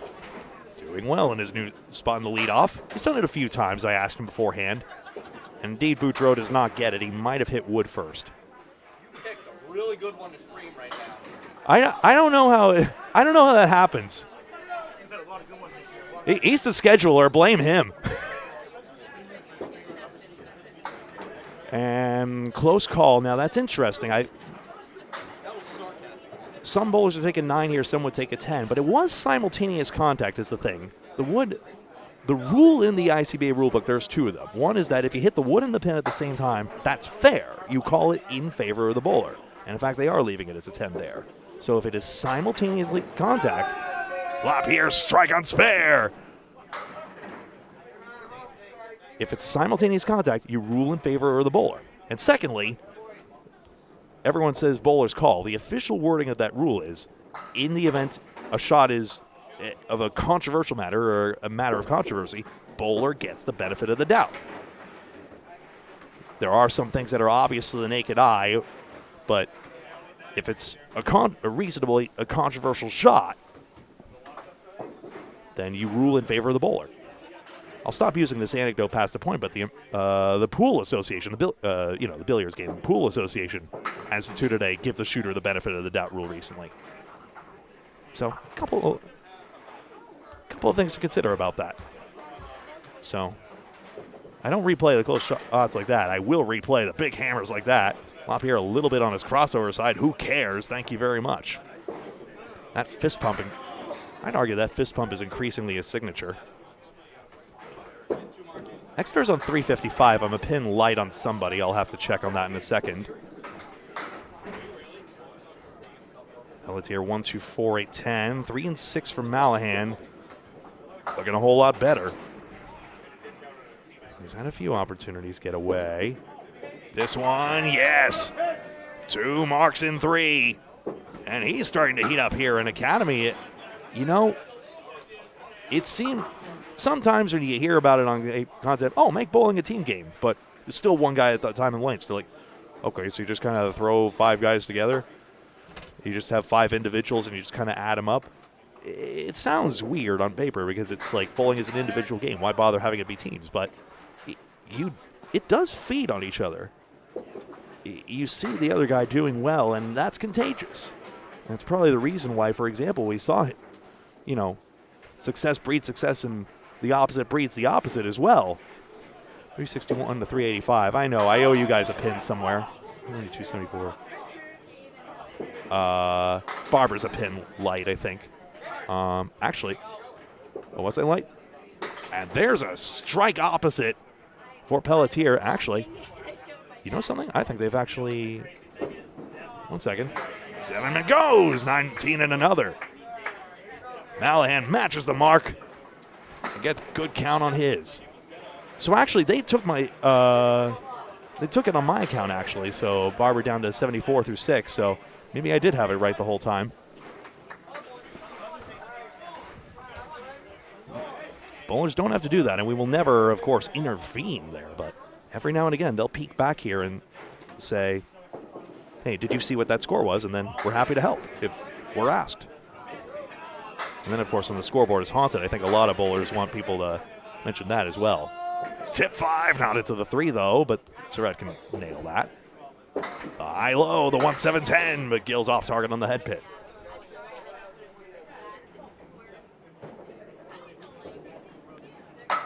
Ooh, wide on the 3-pin. Single gets away. Academy 3, massive advantage now. Head pin, good try on the cut. Hey, 9's fine out of that. Kevin asks, do the guys wear traditional bowling shoes? Yes, it's the same thing. You still have a slide and a grip on one and the other. There are some who will use adjustable soles, which I know a number of shoe manufacturers will do as well, because there are some who are sensitive to how tacky or slidey an approach is.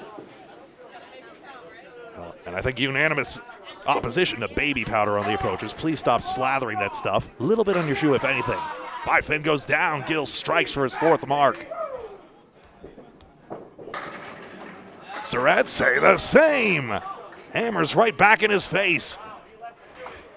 And I don't know how Paul Grant does it, but he's picked another brilliant duel here. Here's Gill's strike. I can show you that. Right on the head pin, crossover side. Who cares? Same thing. Barber and MacDonald. So Barber downgraded himself to the 9 box at 74. Academy 3 crossing that 1,000 threshold. MacDonald cannot get the time of day from these pins, but gets a 7 fill. Barber right in the face of his 3, 4, 6, 7. And again, he throws one of those clockwise balls like many on his team do. 2 lefties. Surette throws a backup ball. Boisvert obviously does not. Tricky one here. MacDonald may want the wood.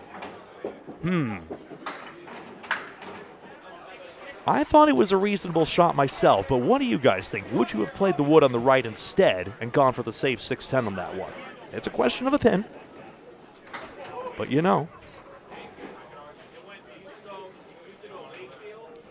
And like you're saying, Jim and Kevin, the team ordering absolutely everything. You're going to spread eagle, and the wood disappears, so the $25 incentive is on. Bad news for the leave, of course. Barber's got 5 pins. Wood nestles in the middle there. MacDonald optic pin again, but now he's got a nightmare to pin. Barber outside, down goes the 8 spare. Exeter's got 3 marks hanging in this 8th. Watch this space, and they just picked up 5 pins. The brutality of the spread eagle leave, that's basically a double mark swing. And Exeter needed that.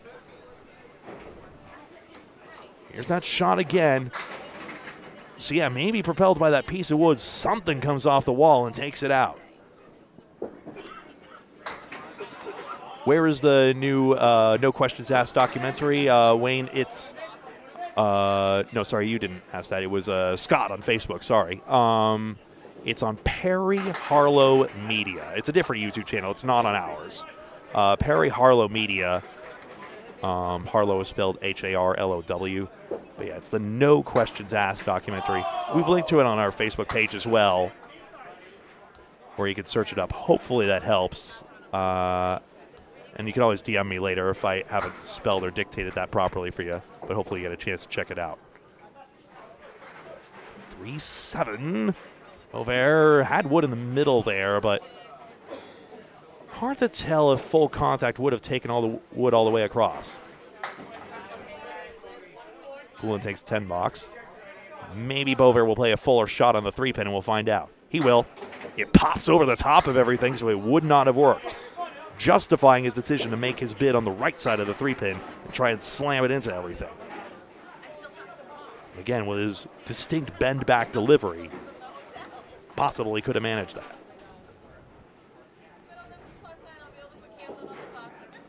Poulin fires and delivers.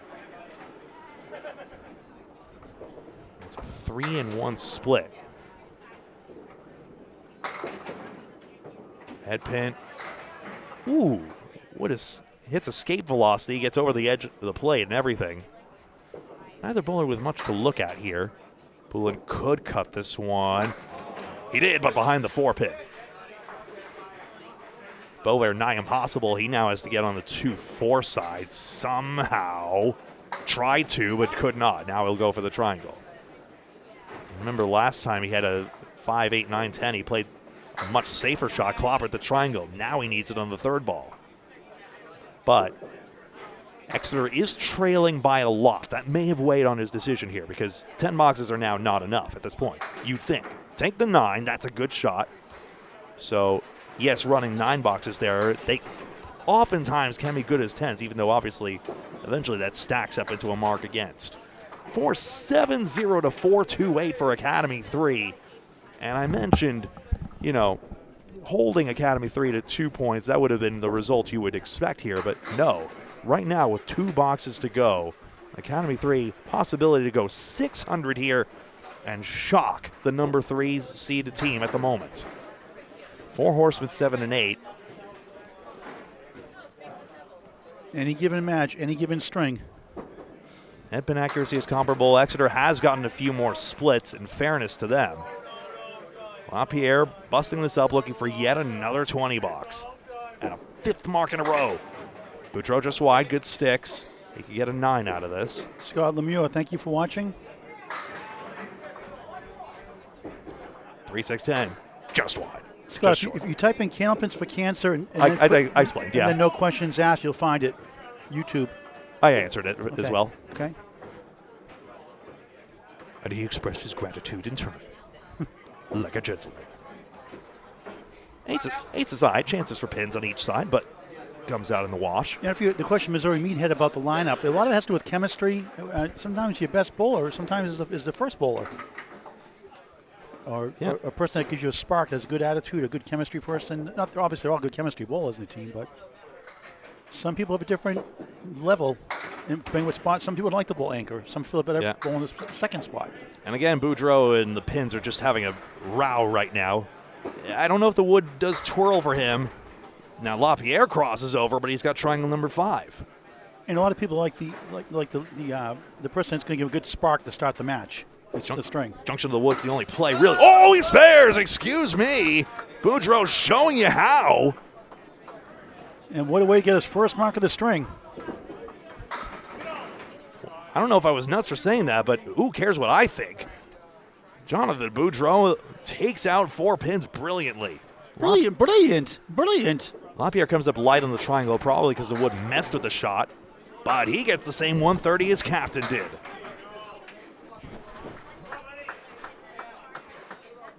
Scott is what, 229?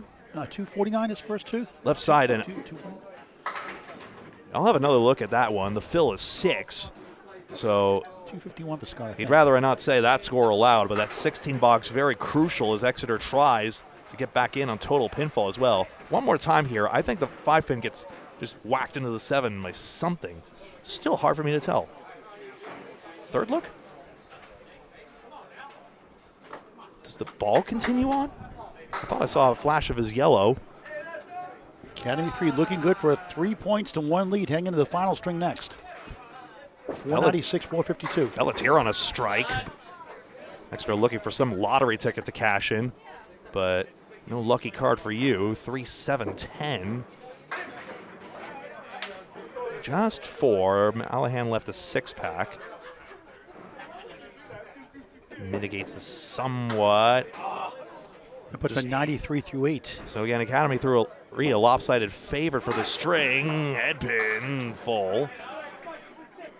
And here are these 2 bowlers that Kevin had his eye on. 8 fill, 9 box for Pelletier. Almost gets away, ends up being an 8. Great to see Wayne Petty from Michigan, always watching. Thank you, Wayne. Hope your wife is doing good. Always a pleasure to see you. Yeah, and see you. You've made a few visits our way. Next roll-offs at Butwell's Bowling Center, Concord, Hampshire. After the River Rock roll-offs conclude tomorrow at 1 o'clock and 4 o'clock. March 2026. Register Candlepins number 4 at Cants.com. Pelletier crosses over but gets away with his. Handball's tailing away. Wood dies before the 7, which complicates matters. Good shot, Pelletier, a 4-mark string. Greg's always happy when crossovers leave kings. Well, I don't. It's at the bowler's expense, though, not really. Ball's coming back for this one. Once, twice. No, it will not. Kitchen sink and everything. Mallahan can't spare. Four solid marks. That's just the sound bowling that Pelletier contributes to this team and to Team Lucky Strike in Men's Worlds. Push it down. Okay, that is a 10-box. 1-1-1, second string for Dave Hodge-Mallahan, the captain for Academy 3, stunning the number 3 seed. Academy 3, very deceptive 11 seed. A couple weeks ago, they were, what, 6th? I mean, this. You got the standings there, Greg? I'll show them one more time as we put the 7 fill on the board. Pelletier 118, 225. Again, At this box. solid contribution, but no, let's have a look right this moment here. You see it there, a little small. Look how bunched up it is. I mean, 65 is 6th. 56 is 11th. 53 is 12th. I mean, that's nuts. 12 pins. 12 points separate 6 to 12. And Lapierre started 0-24 and lost the first string, the 4th match, 0-26 before the recent run. I'll get this in just a second. Top 8 make the playoffs May 17th. I believe it's May 17th. Is that a Sunday? We're doing it Sunday or is it Saturday? I've forgotten. I'll have to look. To the calendar. I know. What a novel concept. Both need 6 on the strike here. Surette does well to get 9. Head pin be darned. The finals at Ryan's and Millis. Right. Gill playing to make this one. Less than more. Gets an 8 fill, all the same, so not a terribly risky shot in the end. Surette a 10-box. Nothing south of 9 in this one. Say the same for Gill. Presuming he gets one of these. May 16th, Saturday, is the finals. And no, he won't, I guess. 8-box, 114 through 9.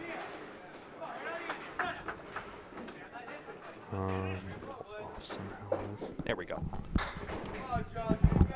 534 plays 505. Exeter's creeping back a little bit in this one. They've got a few of those 10th box spares, but they need a lot more at this point or the pinning to start melting down here. As is, nobody is giving an inch right now. Exeter is ahead in the pinning battle overall in the match, but only by 6 pins. One shot goes away. Gill's got wood in the midst of this 6-pack. Crack it open, yes! Driven right through. That's always satisfying when you get that little fuse in the middle to light up the powder keg. Surette, 10-box, 117. Very fine. He's got 247, so again, his league leading average, if anything, will go up. Or second best league average, but still, among these guys, that's great going. Glen Gill, a fill is 8,132. Good for him. Tops of anyone, and again, when Academy 3 had their last 8 points, Gill was leading the way. All smiles for them right now. Numerically, it's Hodgie doing that right now, but Lapierre in there as well. Academy 3 is firing on all cylinders at last. Barber makes mincemeat of these 10 pins, and he's got a 20-box. Strike on spare. MacDonald can respond if he can negotiate the 139. He's played the wood accurately before, but I don't see how this piece helped. Just goes right at the head pin, leaves it short, and does not get it. Academy 3 on their way to a 4-0 lead over Central 1. Jeff Walsh, the Bulldozer, at a 129 for Central, Academy 1, Academy 1. Central 3, determining Charles Collins leading off tonight at 133 second string. This is not out of reach for Exeter Lanes, but they would need a serious chain of running marks right here. Overcome the split bug and everything. So Central 3, 4-0 on Academy 1. If Barber doubles here, maybe? Flutters it around instead. It looked like a better ball than that. 6. 2 and 3 split for MacDonald as the wood's coming this way. Decent wood for Barber, though. Yeah. Oh, the plank lays right across there, and he spares again. Strike sandwich, spare strike, spare for Dave Barber. And make it interesting on the stretch. If anything, keep that total close. Heading to the final string next. He's total close. Remember, we got to enter a score for Academy 3. MacDonald, all by his lonesome, trying to pin out here.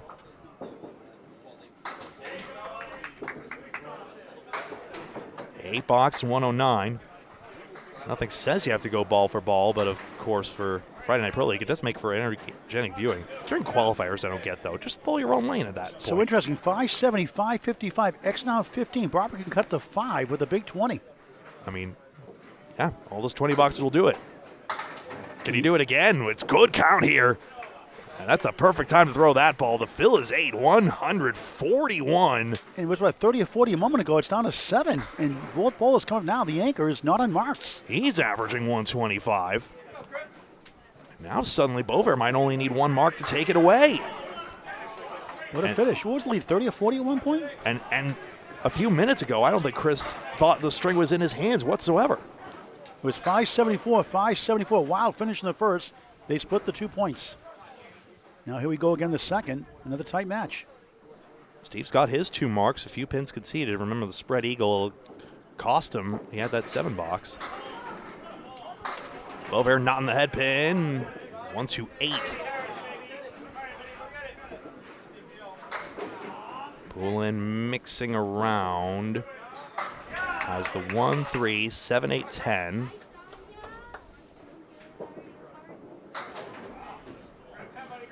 The wood is to the left of the 2 and the 8. I think Boisvert's got better play than it appears. Yes! Wow. It's all contained, and suddenly Exeter might take the points back on the end. So clutch. Poulin needs an out for starters. He has wood to that end. As long as he doesn't get jammed on the piece, which could cause a problem. He's got his head pin first. Yes. It's a 6-pin lead with 1 box to go and a ball from Boisvert. 7 for the lead. And that's confirmed. I'm seeing 572, excuse me. Not sure how Pelletier is somehow a pin light. He got a 6 fill in the end. Excuse me. 7 pins is the official lead. I beg your pardon. 579, 572, 8 for the lead for Boisvert. Shades of the first, wrapping up the second before the final string. Greg. Here it comes. Boisvert on his mark. It's just 1. You know what that means. Lemon drop, $5 for Campbell's Cancer. Optional. No one wants to hear it at a time like this, obviously, but 4 pins taken out. I said it softly. 6 pins. The lead for Academy 3. Boisvert now has to convert. What a monumental ball. Unless it's this one. Head pin too full. And Academy 3 holds on up 3-1 going to the final Should string. be. Poulin has to have a stick, but there it is. Academy 3 is up 3-1 in the match. Another string that could have tilted either way. And a rare 5 after a lemon drop 1 fill. Brutal. 107, second string, Chris Boisvert. I mean, this is why we watch every box. I don't have to tell you folks that you're the best sports fans I've ever seen. But Will and Tenny each have a 107, second string, 2 down, 1 to go. Dave Les with lemon drop emoji. I love it. So 11 pins. We got a tie last string, so the total equals game. 11 pins up to start this 3rd string of 3 in a match that is already not going according to chalk. And if Exeter takes it by 12, they take 5 points. Final string, Scott Lapierre in lane 2, the home team. Great scores by both. 3, 6, 10. The 9 playing hide and seek on the 3. Wood to help. Both Jonathan Boudreau, 9. 6 pin left up.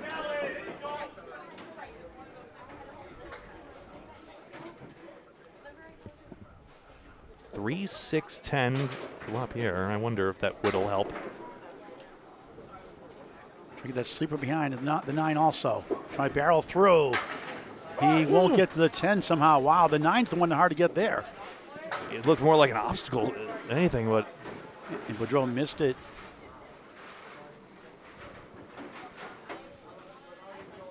something about this crazy game. It's a lot of analogies to golf. It'll drive you crazy. Sometimes a sport you hate to love. But for any age, and it's cool. And I mean, for weeks, Academy 3 was in the doldrums like this. Game of skill and Completely challenge. different night. Game of skill and challenge for sure. Not there for 9. Boudreau, a Paul Grant special, missed the second, make the third at 10. A 1-pin lead for Exeter, start the final string. They're down 10 in the match. Let's pause 11 seconds for station ID from Greg Gouillart. This is Candlepin Bowling Network, not responsible for your hypertension, Kevin. We're on Facebook and YouTube. Please like and follow on Facebook, subscribe on YouTube. Please also hit the thumbs up button so that you always know about the latest Candlepin content. Thank you very much for your support just by watching. Boudreau back with 9 again. Nibble in the 10. Scott just 3 in that first ball. They tied the first. They hung on to win the second by 11. They had a big lead. Exeter made it interesting. Big outcome here. It's a 6. Youch. 15 through 2. Second ball coming. Actually, that's the second ball. Right, sorry. No. That's single. Get ahead of myself again. This single's there. Boudreau. Oh, wow. Oh, he got it. A breezing spare. Throw the flag. Delay a game. 20 to ball through 2. And make it 8 for Lapierre, so make it 17 through 2. Oops, sorry, Scott. And Boudreau needed that every ounce of that one. That's a big swing. The lead is 3 for them right now. They're down 8 in the match, and 9, Phil, gives them the lead, potentially. I still don't know what hit that, but you hit fair wood. Whatever happens next does not matter. Did you get the replay on that one? I did. I did. See it. All right, Dave Hodge-Mallahan, the captain. 3 goes down. 1-7 right side. 6-10. Honestly, I didn't really feel like telling Jonathan I was replaying that shot. I think he understands, but he'd have killed me on the spot. Oh, you have to show it for our viewers. Of course. Oh, Hodge, look at that one. That didn't go much. Pelletier for a spare up the wall. Can't reach the 3. I once made 2 backdoor strikes in one night, and I was just like, I am so sorry. Hodgie gets this. 10 bucks. Yep. And Pelletier at 10 also. Candlepin Bowling Network on YouTube, the ESPN of Candlepin Bowling. We cover all the class of bowlers all the time, everywhere.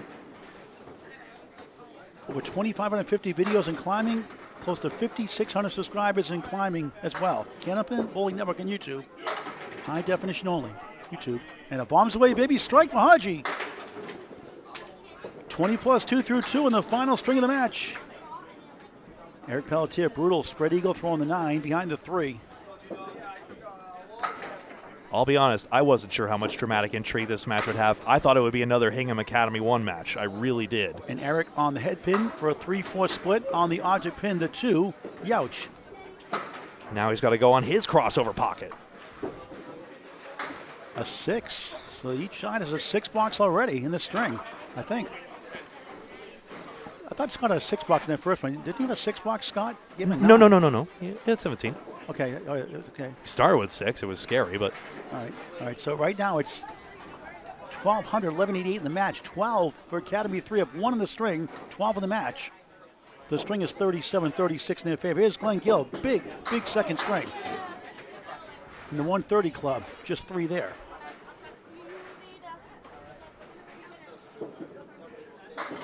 Surette blasts the pocket, spins 9. King is the 5, Wood to help. Gill up the wall, 7 left, 6 right. I can't say it the other way around, it's dumb. 7-6. Surette spare, 10 of the ball.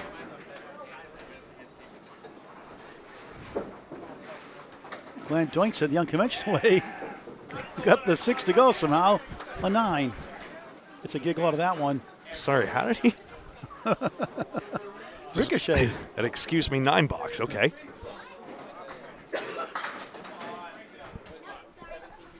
Gill finds the pocket, diamond left. 2 is the object pin in front, middle, 4 left, 5 right.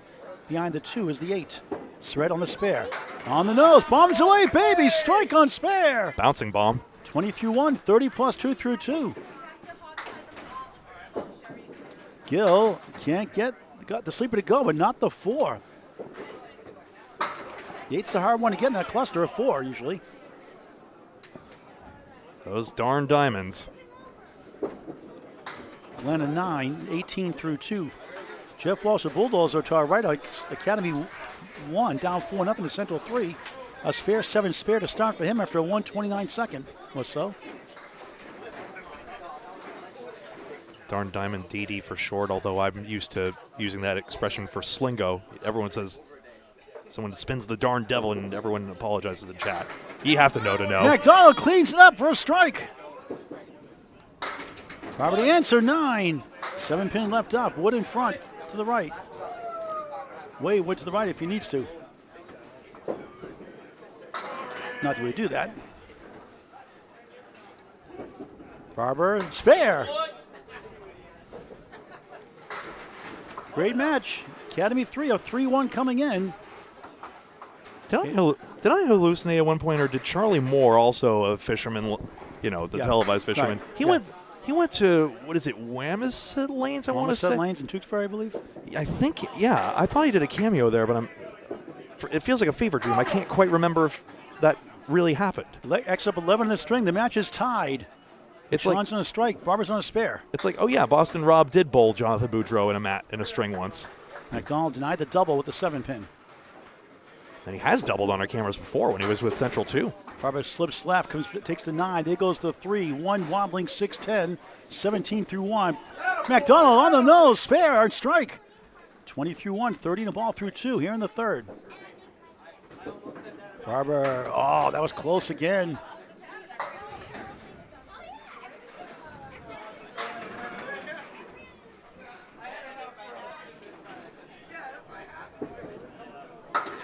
Barber an 8. 25 through 2 in the final string of the match. Here come the ankle bowlers. Chris Boisvert had the spared lemon drop 5. They lost by 11 after tying the first. He was great in that first to finish. His team right now leads the string 91-85, up 6 in the string, down a handful in the match. Mark situations, 1 strike, 1 spare for each side. Here's Steve Poulin. He gets a clean spread eagle, $25 if he makes it from Candlepin Bowling Network. That's square and triangle, of course, referring to Canadian notation. For a proper way of how to do it, you can see our men's singles competition right the way up to Troy Fournier versus Mike Brown. Must be a clean spread eagle like this. Grabs 2. Thought he would have played it on the right side with his ball. Surprising. Boisvert, 1-7-10 Augusta, Maine special. I call it the great name for the bowling center, Augusta, Maine. Hello, Mark and Samantha Carrier. Done a great job there at the 1-7-10 Sports Center. Just because I'm surprised doesn't mean he's wrong. Pulling an 8 to start his final string. Boisvert, 9 through 1. Yes, Jim, that's right. It was him, and also from Deal or No Deal Island, another fever dream show. Like, did that really happen? But yeah, they bowled at South Boston Bowl. I don't watch those unreality. They call them reality TV. Those are unreality TVs. Yeah, nah. Poulin on the head pin. Still going. They all go. Strike. 18 plus 2 through 2. Over here, 1-3-6-10. Forceman right. Millis, the Rick Karelski special. Missed ball in his team on Friday Night Mixed League. Years. Was president of that league for 12 years. Natick and Millis. When Millis wasn't Millis like it is now, pin action wise. In between the pipes, not by much. He missed the head pin on. And a tight one here again early in the third. Greg with the update after this box.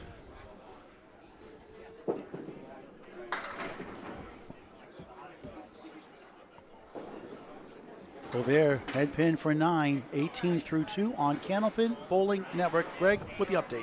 Here it comes. We see it here, 109 to 103. Virtual tie in this string again. Exeter got 4 marks, and Academy 3 got 4 marks as well. So again, 120 caliber bowling from both sides, proving that maybe Academy 3 was under-repped in the standings. A 6-foot for the lead right now for Boudreau, and he has it with all gone. Bounce away, baby, strike. 10 spare strike, 30 through 2, 40 plus 2 through 3. Boudreau is back in business. You're not you when you're angry, you're better. 2 middle, 4 left, 5 right, 45% for Greg Gouillart's tricky triangle. Royalty fees required. Lapierre trying to keep pace with a spare, and it goes!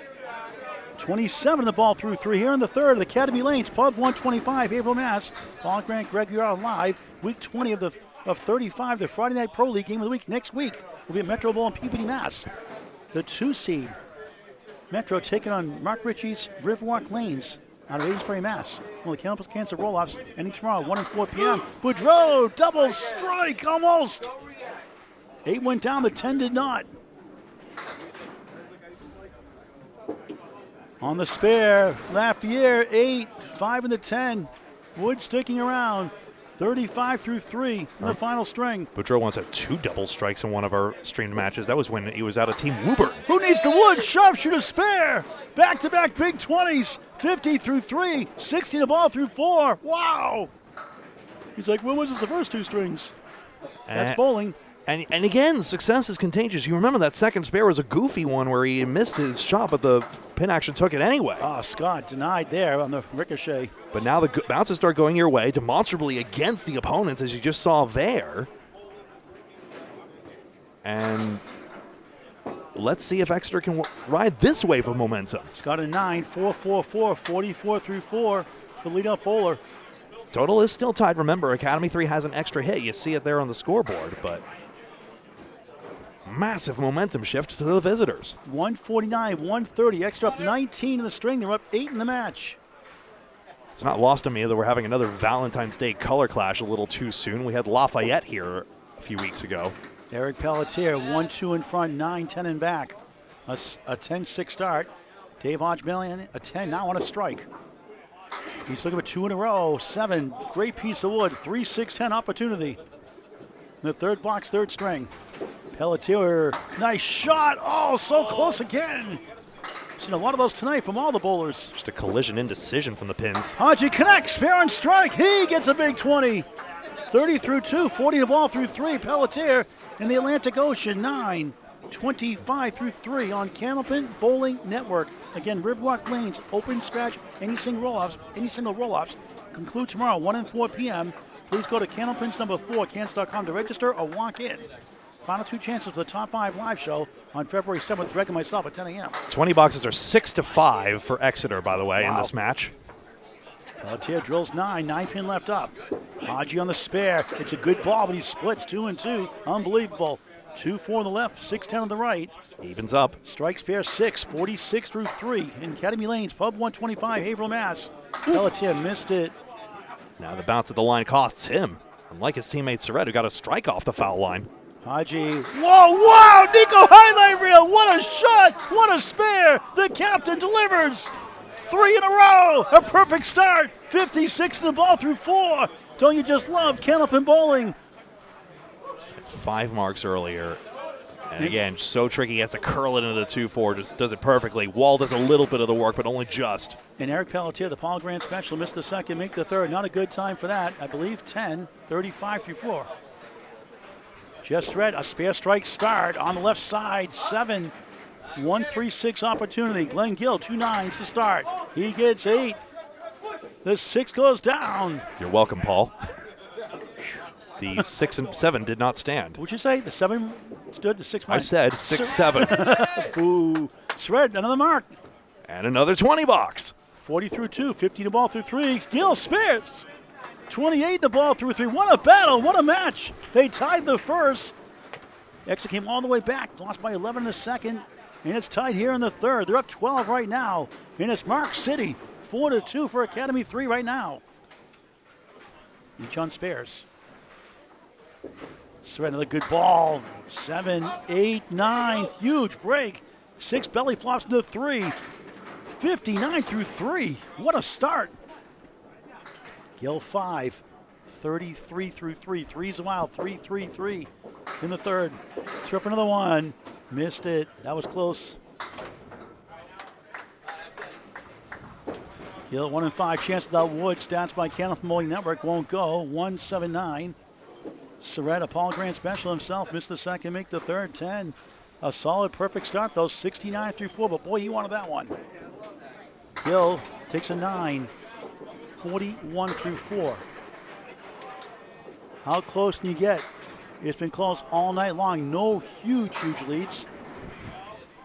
Right now, the string is 207, 189 in favor of the defending champions, number 3 seed Exeter Lanes out of Exeter, New Hampshire, and Shooter Sports Pub, great owner and Rob Ficara Sr. They're up 7 in the match, but the marks against them 3-1. Oh, no, it is a 5-fill for Gill. He is on 42. I was right. All right, so 42, so make that 207 to 190. So 17 lead in the string for Exeter. They're up a touchdown in the match, but 2 marks against them. Dave Barber, 9. Wood wraps around the wobbling 2. Good setup for a spare for the second time in 3. Meanwhile, Shaun MacDonald strikes spare, 7 fill.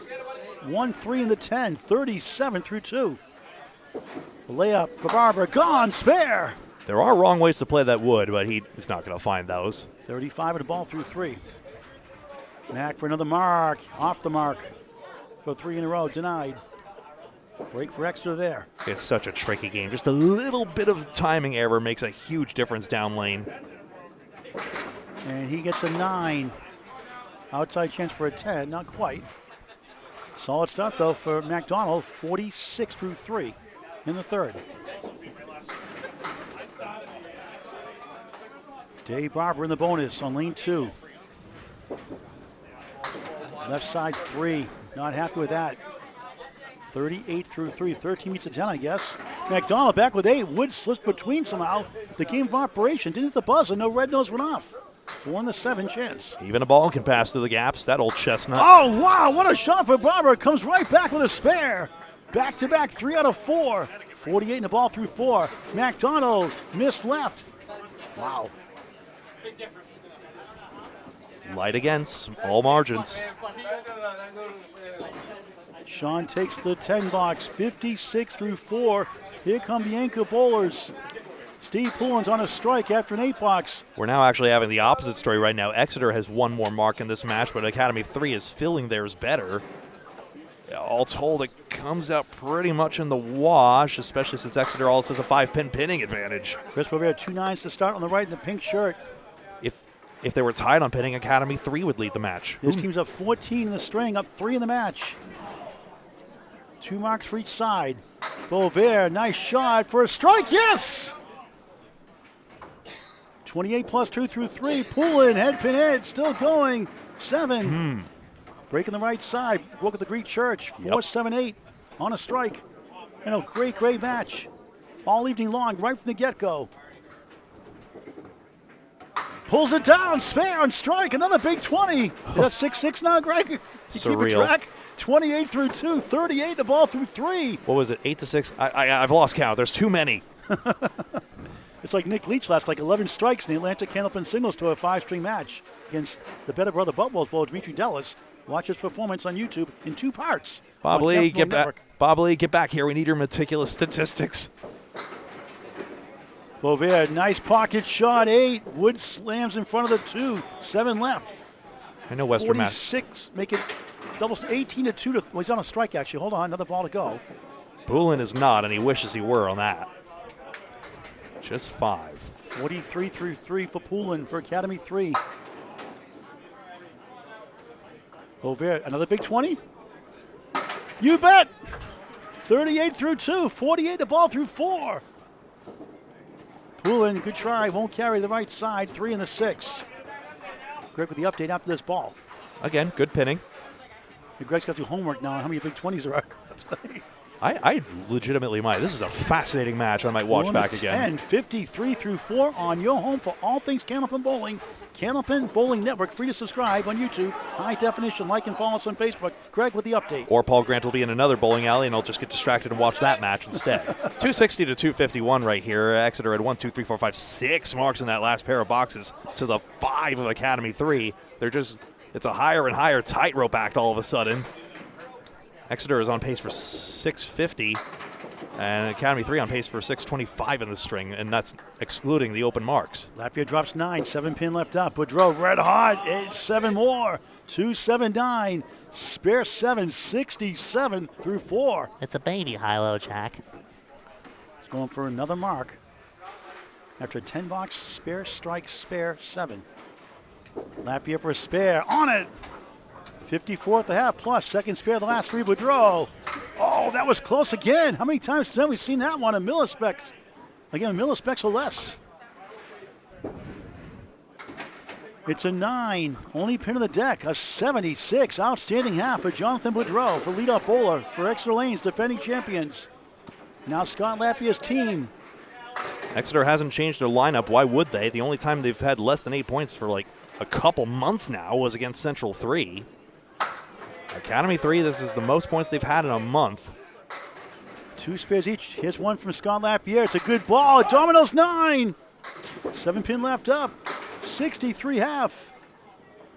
Boudreau 3-6. Wobbling 10 goes down. 2-4, and there goes the 6. There goes the 2. Welcome to Candlepin Bowling. 3 right, 4 left. He's got a chance for another one. Did the wood turn enough? It's not convincing. You got the replay on that one? It took too long. Lapierre, spare! Back-to-back, 3 out of 4, 73 in the ball through 6. Boudreau trying to roll to the 4. No, that was close. Great try. Yeah, when he throws his ball left to right, how do you get it to deflect back the other direction? Says take that 4-pin 10, 86 through 6. He goes, it could be a lot higher. Good bowling by Jonathan Boudreau as usual. Yeah, Bro could have had 100 by now. Can't have all great strings all the time. That's why you have an average. We'll have 300s if that were the case. Second bowl is Dave Hodge-Mallahan. He's red hot, 56 in the ball through 4. He's got 3 marks in a row right now. Sends it left. The fill is a lucky 8. 1 and the 2, generous lead. 64 through 4. The pins are moving tonight on a cold, windy night. 1, 2, 7, 8 behind the 2, the 9. Pelletier. Glad we got a couple of heat sources in front of us. Haji missed number 1, got number 2. Pelletier sends it right, nothing doing. Seems intact there for the out. Maybe. Haji, head pin not there for a 9. 73 solid half. Pelletier, an 8. No marks, 43 through 5. The string right now, Academy 3, the 11th seed, very deceptive 11th seed, 460. The number 3 seed defending champions, Exeter, 1446 in the match. 14 pin lead for Academy 3, up 3 in the string. 14 overall. But Exeter with an extra hit, so string is in their favor at the moment. 2 goes down, 179.10 for Haji, 1479 for Pelletier. How cold is it for us, Jim? About 20 degrees Fahrenheit and dropping to single digits soon. Polar vortices and all that. 3 degrees, I think, tonight, they said. Yikes. Below 20 with the wind chill in some places. Missed behind the Augusta Main Special, 1710. Pelletier tried to pull apart. Good effort. Hit his head pin. 7-9. What a great battle, all 3 strings. 1 tie, 1 win by Academy 3. Haji an 8, 81 through 6. Pelletier gains, nice pretty 10 on the ricochet. Yep. You could say a 4-ball 10 box, 53 through 6. They're fixing Haji's score there on the scoreboard. Now, quick update from Greg. We got a good one here. A 3-ball spare, but completely different, I guess. 3-ball spare on YouTube as well. Our friend Steve Kelly. Check that out as well for more great Candlepin content. We helped get 1,000 subscribers last week. 2 weeks ago. Updated to 1-pin string. Here we go. Counting up 1 in the string, 12 in the match. Gill, the bucket of 5. Surette dropping 8, 3 right, 5 left. Coming in 69 through 4. Glen 42. He missed the option to the 3. Wood coming Roll. back slowly. None left electricity on it. Couldn't find an electric charging station. None available. Surette, spare. Big swing there. 79 half plus 1. Gill on the face for a 10. 52 through 5. Halfway through the final string of the match. Next week, we have a Metro Bowl in Peabody, Mass. The 2-seed Metro hosting Mark Ritchie's Riverwalk Lanes out of Amesbury, Mass. In Peabody, Mass. Next Friday night, week 21 to 35 with Alex Patton and myself. Candlepin Bowling Network on YouTube, 7:30 live. Check it out. Surette with, Surette with a perfect half, that is to say 10 spares and strikes. He gets 8. Oh, wait. 4 in the 10, both doing a dance. 87, remarkable half.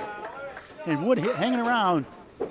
Gill, wrong side, somehow gets 4 out of it. 1, 3, 5 behind the 1 and the 10. Yesterday, Barber to play that Wood. If you're low on the red line, it should bounce. Low red line left. They're saying low red line left. That was Chris Boisvert talking. I think you folks heard it. There's Eric Pelletier, actually. Let's see if it goes. Surette for another spare. He went right, and it won't go. You think I would know how they would sound by now. Actually, I told you to go left. Gill, 9. Nice out. 61 through 6 here in the final string of this thrilling match. Surette, great pinning as usual, 10, 97 through 6. Still all the pins. The string, Exeter 332, Academy 3, 324. Exeter's up 8 in the string. Academy 3 is up a field goal in the match, just past the halfway point of the final string. The fisherman, Shaun MacDonald, left side 6, 1-3, 6-10, 4 horseman right. Dave Barber's on a bonus. 48 in the ball, second spare in a row. Steals 7.5. Wobbling 2-4-7, another chance. 55 through 4. MacDonald wraps around the 6. Exeter takes the lead in the string. In the match. I still like it better than the front, even if it's not. They're standing up on all the furniture here. All the refurbished couches. They're using every inch to try and get it. You just can't step over the foul line, do whatever else. Englewood makes it tough. Let's see if he can go up top here. He does, and it won't go still. Here comes the wood for a second chance, not having it. Wow, denied 3 in a row. MacDonald takes the 10 box. 66 through 5. We've seen some great second shots denied by so close. Dave a 9, 64 half. Yeah, I'm not convinced this is a misplay at all. I only show the misses if they're possibly instructive. Let's just see where everything goes. Maybe too much of the cap if you want to nitpick, but then again, how does anything deflect down to the 7? 1 spare for each side. Exeter hanging on to a 14-pin lead in the string and 3 in the match. MacDonald right side 6. Try to split the uprights. 1, 2, 7, 10. Barber back with 8, 7-10. Yeah, I'm not at all convinced that was an error, but your mileage may vary. Let's see if the wood lands up. MacDonald trying to pull it apart. It's a good ball, but can't get to the East Coast. Want to go a little more inside. Good effort nonetheless. Now this wood's coming a little further up for Barber. Now it's rolling. Oh. The V shape slightly separated. Now could he get it in between and get the jumbo shrimp tail?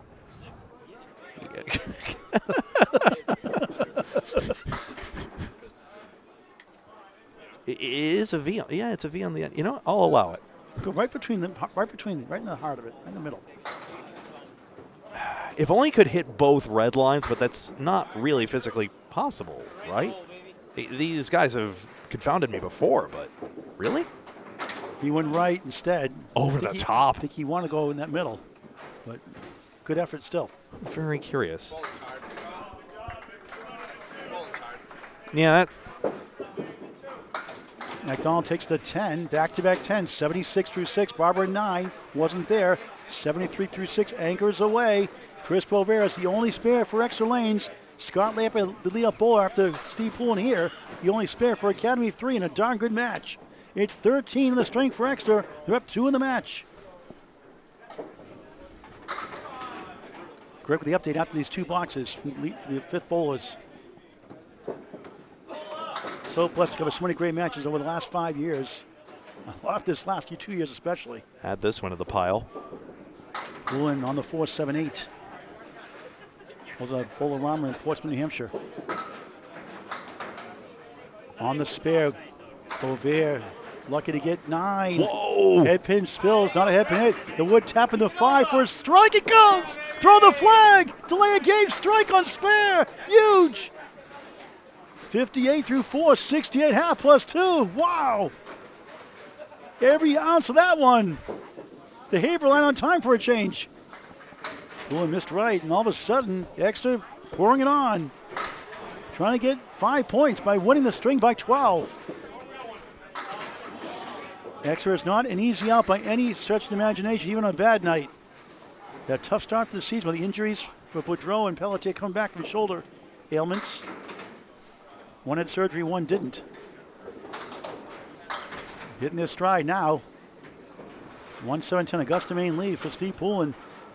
And again, Justin Waters had a leg injury at immense rolls. I know I keep name dropping him, but I forgot to complete this. But he's clearly not hobbled by it. Central 3, they have the number 1 seed as a 6-man rotation, of course. Now we just got to root for the Jeremy Seaholm comeback, and life's complete. Poulin denied. A Willie, no, he gets it to go. He gets a breezing spare. Augusta Main spare, 69 in the ball through 6.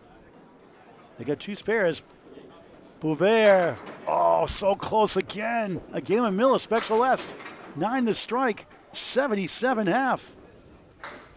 Surette at 87 half.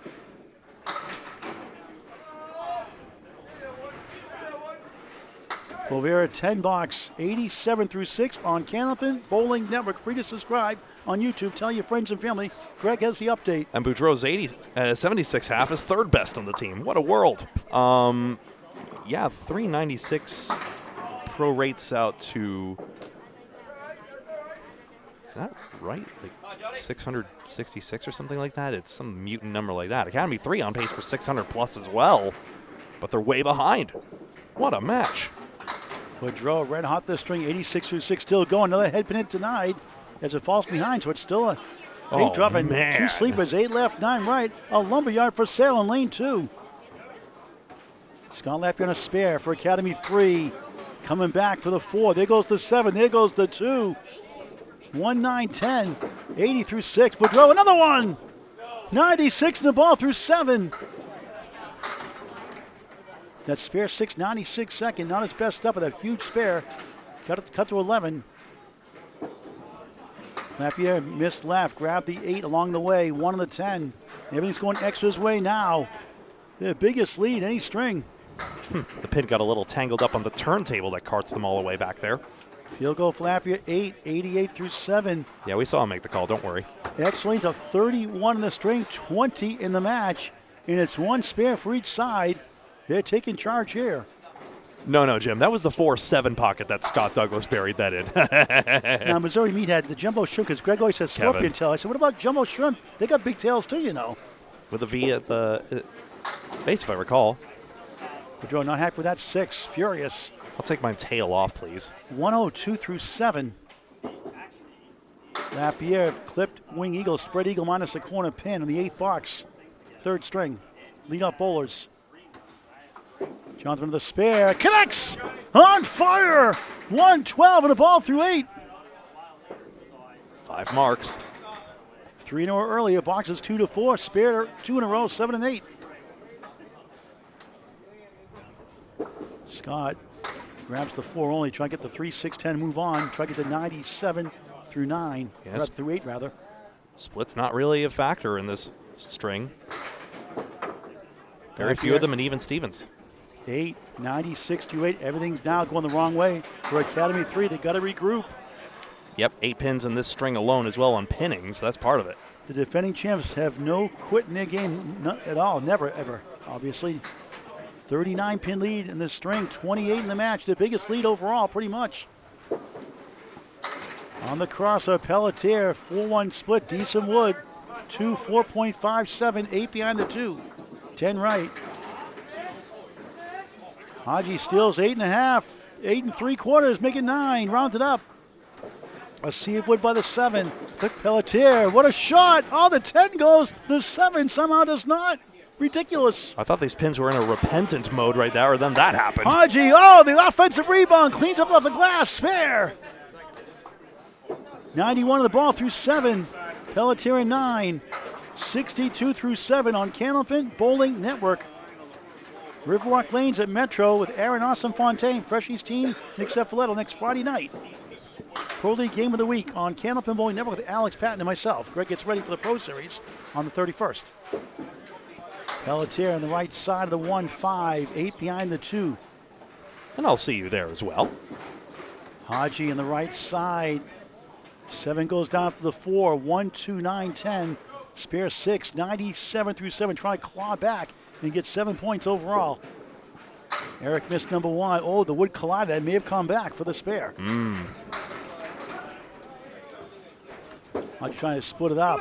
He got the head pin and rolled right behind the 2. Once again, another close shave. Yeah, Wood connected the 9-10. Surprised the 2-pin fluttered away. Stood still, rather. Left 1 nub in the face.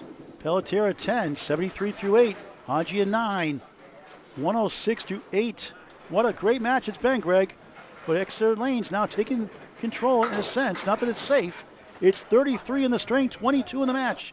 They tied the first, lost the second by 11.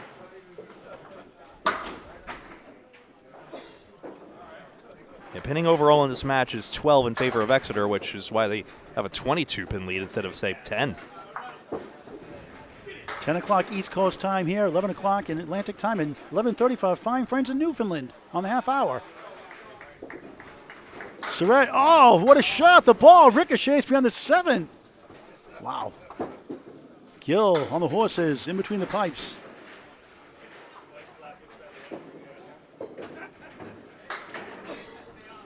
Jeff a 9. First pin standing. Magic 106.7. David Allen Boucher. Bedtime Magic. Boston Station. Soft Rock. 106.7. I'm David Allen Boucher. And Gill gets a 10 box. Bedtime Magic with David Allen Boucher. Magic 107. WMGX Boston. I'm sorry, did we enable ASMR mode? That's fine by me. The soothing sounds of Paul Grant doing David Allen Boucher on that station for years and years. 4 horsemen and an 8. I have had a non-zero number of bowlers ask me to do ASMR for them. I appreciate the offer. I'm not sure I'm getting good at it. AMSR? No. What's that? Oh, ASMR. It's like the weird noise thingy. It's therapeutic for some, genuinely. Gill, big spare in the 7-10 split with Wood to help. 81 on the ball through 8. Surette 10. 116 through 8. Spare might be the definition of a catharsis right there. Academy 3 looking to turn the tide here. They have 2 spares to 1 on their side. They trail the string. They trail the match. We have seen margins like this just go up in smoke like that. There's a huge spurt during the last boxes of the first string that enabled them to tie, which is why we have an odd number of points on each side. 4 points on offer. They're all on the table here. Your question is, it's 15 degrees here in Haverhill, Mass. Feels like 1 with the wind chill. It'll be below that tonight, up to 20 below in some areas with the wind chill. Dave Barber, another 7-10 split. The 7 falls, helps out. Wood to the left of the 10, rolling away. Shaun MacDonald, head pin in, still going, still going. It's a strike! What a crazy game!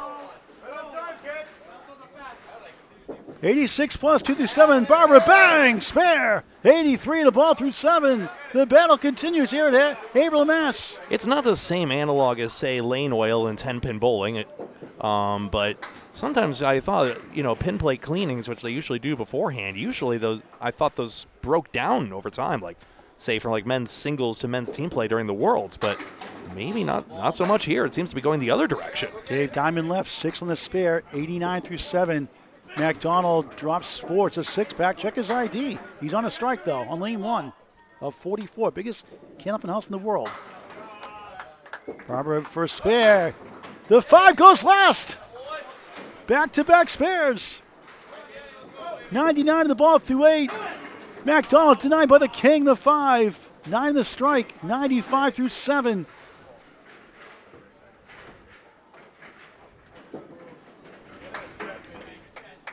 $10 box there. Total is what we have our eye on. 18 pins there. By the way, tomorrow's high is 12 degrees tomorrow, by the way, here in Haverhill, 2 at night, not including the wind chill.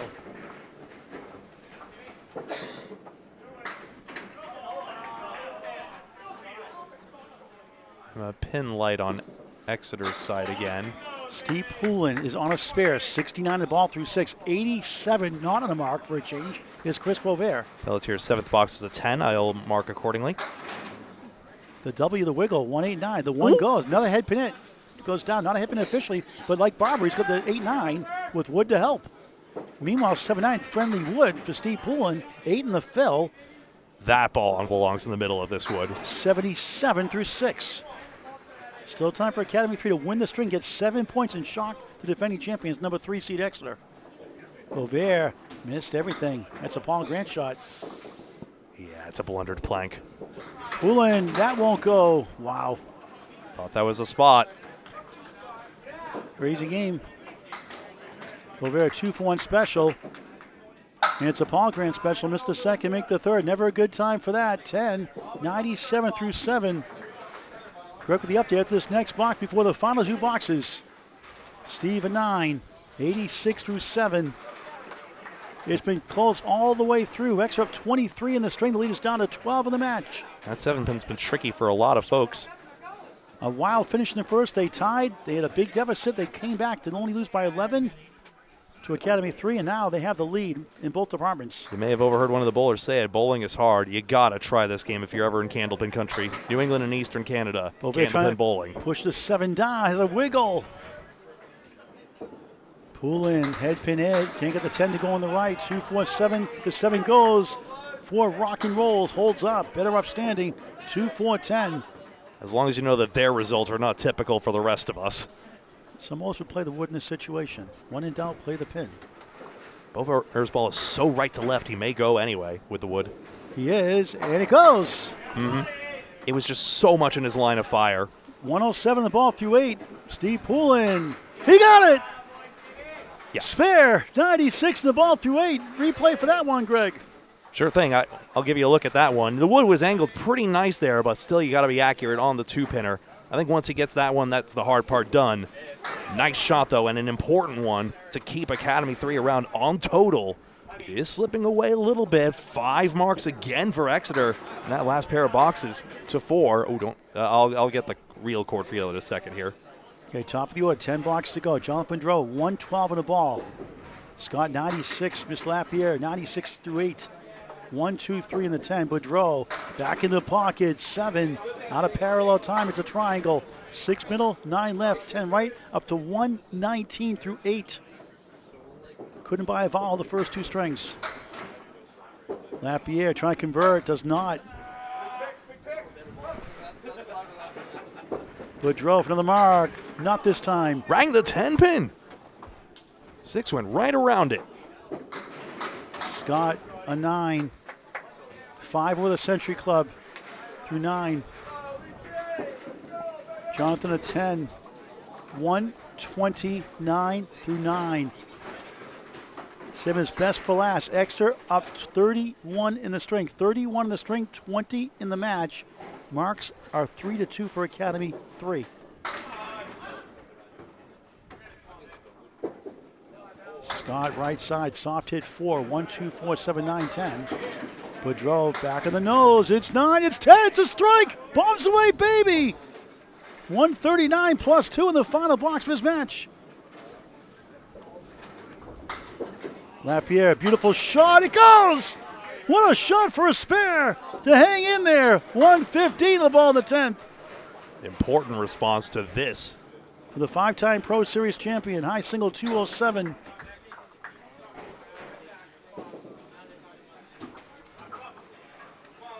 First ball to win a kill against a step ladder series is the 5th seed. Keith Boper, the Tsunami, did it last year at Riverwalk Lanes. And that's too perfect. Nasty 4, spread eagle. 119 finish. Boudreau crosses over at 8 more. He's on a strike to get to 149. Arrested development there a little bit on the 6-pin. Otherwise, that could have been a double. Of course, big 20, 149 for Jonathan Boudreau. Wow. Squares that one up nicely. 3-5-3. Great showing. Gains Considering 30 the up. split-plagued middle string. Gains 30 for his counterpart, and now they have the lead by 37 in the string, 26 in the match. 2 marks apiece. The captain, only the 6-9-10. Eric Pelletier, 73 through 8. Hodgie, 106 through 8. 2 spares for each side. Exeter right now has control of the string in the match. We're given 5 points. 5 hard-fought points for that matter. Playoff atmosphere tonight for sure. Not the highest scores. That's okay. It's bowling. Yeah. High scores. And Millis, May 16th for the playoffs. 8 out of 12 make it. We'll put the standings up later on before we talk to the bowlers, before we sign off. Hodges 7. Pelletier gains with an 8. I think these next, the 2 points of Academy 3 can still pull this out in the remaining 7 boxes, harder and harder. They still can, though. If they get up to that 5 points, it turns a possible moral victory into a certain victory. Hodgie, tough one, 5 in the 10, unbelievable. Pelletier, 1-2-4 chance. Mallahan has had such a good evening. I don't know if he's hot enough to make the nickel and dime, but this would be some shot. Hodgie good try, good effort. Pelletier trying to get a deeper lead, not quite to the 4. Same way Boudreau missed that shot earlier, just too much of the head pin, too little of the 2-pin. Hodgie a 9, 122 final string. Pelletier, borderline lob, a 10, 91 disappointing finish, but his team leads the string, his team leads the match. Update from Greg with 6 boxes to go. Only a properly authorized official can call lobs. 363 to 315. That 2-spot comparison Glen Gill, a big middle string, 132 I believe it was, Greg, and now 81 on the ball through 8. His team is trying to pull this out somehow, down 39 the string, 28 in the match. Will take a lot. The fill is 7, 1-2-4 remains. 8's a wild, 8-8-8, 88 through 8. This leave again. Surette having a great string. Wobbling 3 goes down. 6 wobbles with a 10, holding firm. Wood in front, wood behind. Gill, Oreo cakester, Oreo cookie, middle cream, stuff on the outside. Love the Oreo cakesters. Surette for a spare. No. Now the foul line bounce costs him. Strange game. Glen 9, 97 through 9. Exeter right now looking for like 5-3 in their favor. Surette matches the box 9, 125 through 9. 21 pins plus an extra. Mark for Exeter, 2 spares to 1 this side also. So it's looking good right now. They'll probably need a double strike along the way, more than likely, for Academy 3. Not necessarily yet. Gill pounds the pocket, nasty. Spread eagle plus the 9 behind the 3. Youch. Yeah, now the splits are a factor. Surette flops 7. 1-2-4 opportunity. Gill, good effort. Not much to show for that one. Jim Cardenas, thanks for the kind words. Thank you. Always appreciate the kind words. And Surette spare, and that could be the dagger. 135 to ball in the 10th. Nico from San Luis, Missouri. That's right. Forgot about Central Time. You're an hour behind us. Great social media creator for Candlepin Bowling Network. The Nico highlight reels. Gill at 9 is getting away. 104 through 8. Correction, he ends up with a 106 string rather. 106. A lot of bowlers having good nights considering their averages. But boy, Academy 3 tested the defending champions all night long. And it looks like they're on the way. Surette fills with 7. And a great finish for him in the 3rd. We need another flurry of 20 boxes like we had earlier or something like that to start turning the tide.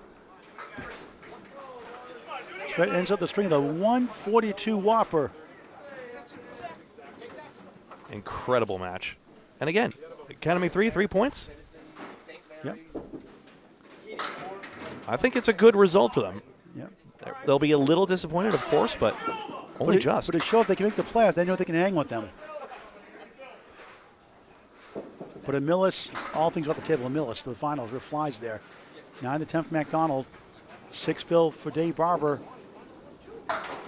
Much needed spare for MacDonald. Keep the team barely alive like Steve Austin, the $6 million man. We can rebuild them. We have the technology. The $6 million man. Greg's like, what? Big show in the 70s.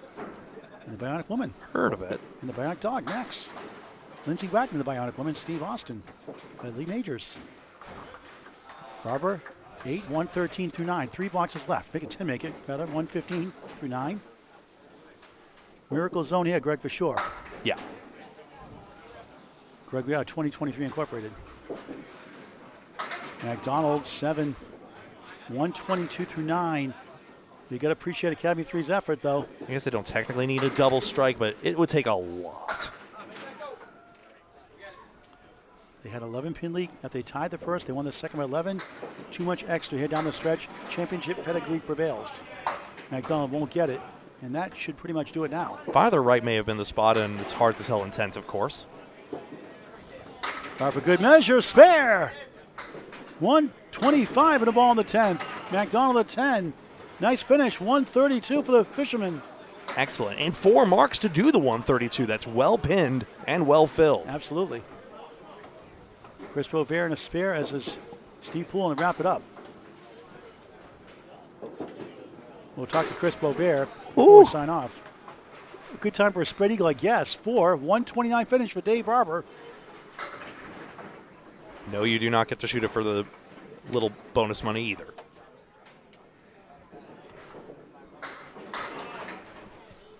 A pleasure to be with you again. Week 20 of 35 next week. Aaron Awesome Fontaine's number 2 seed Metro Bowl takes on Mark Ritchie's Riverwalk Lanes at Metro Bowl PBD Mass, 7:30 with Alex Patton and myself on YouTube on Candlepin Bowling Network, week 21 of 35, January 30th, 2026. Hit that bell icon for live notification on YouTube once you subscribe. If you have subscribed, hit the bell icon so you know when we go Ooh. live. Boisvert. Look at this going. work. Poulin's fill 4, 100 through 8. And Exeter Lanes gets 5 hard-fought points on the road. Remember, they were down 30 or 40 and pretty much late in that second string. Made a rally to cut to 11, and they cruise here in the third. Jeff Surette, Jonathan Boudreau started the trend, 149. Middle boy, Jeff Surette, 142. Craig. So much more drama and intrigue that, just the numbers would do. No, don't touch that. Okay. This cord. 10. Don't cut the blue wire, Paul. Oh, yeah, wrong wire. Hang on. Microphone ready for the interview at the I got end. this one. 10 box versus a 9. Give me 1 second. I'll be right with you on that one. Oh, I bumped the camera. All right, Of Greg will course I wrap did. this up here. I bumped the camera after all that. That's lovely.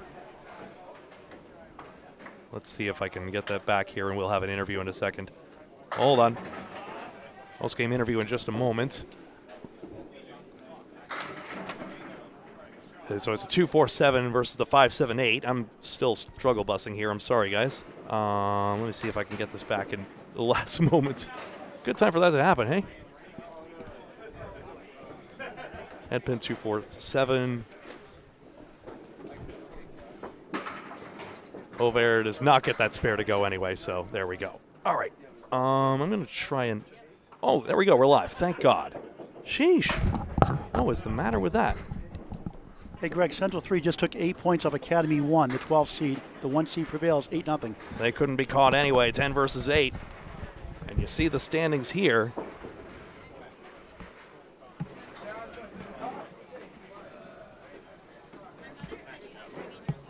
And I'm going to try and delicately, not so delicately. Oh, having a bad tech day. Okay. Ugh.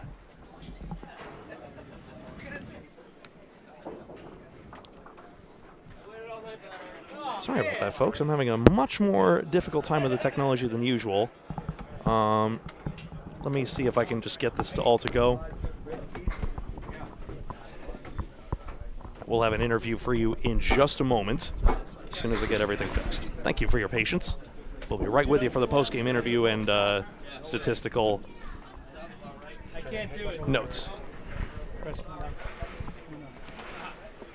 What? Really? 1 second, Paul. I need my beer. Hold on.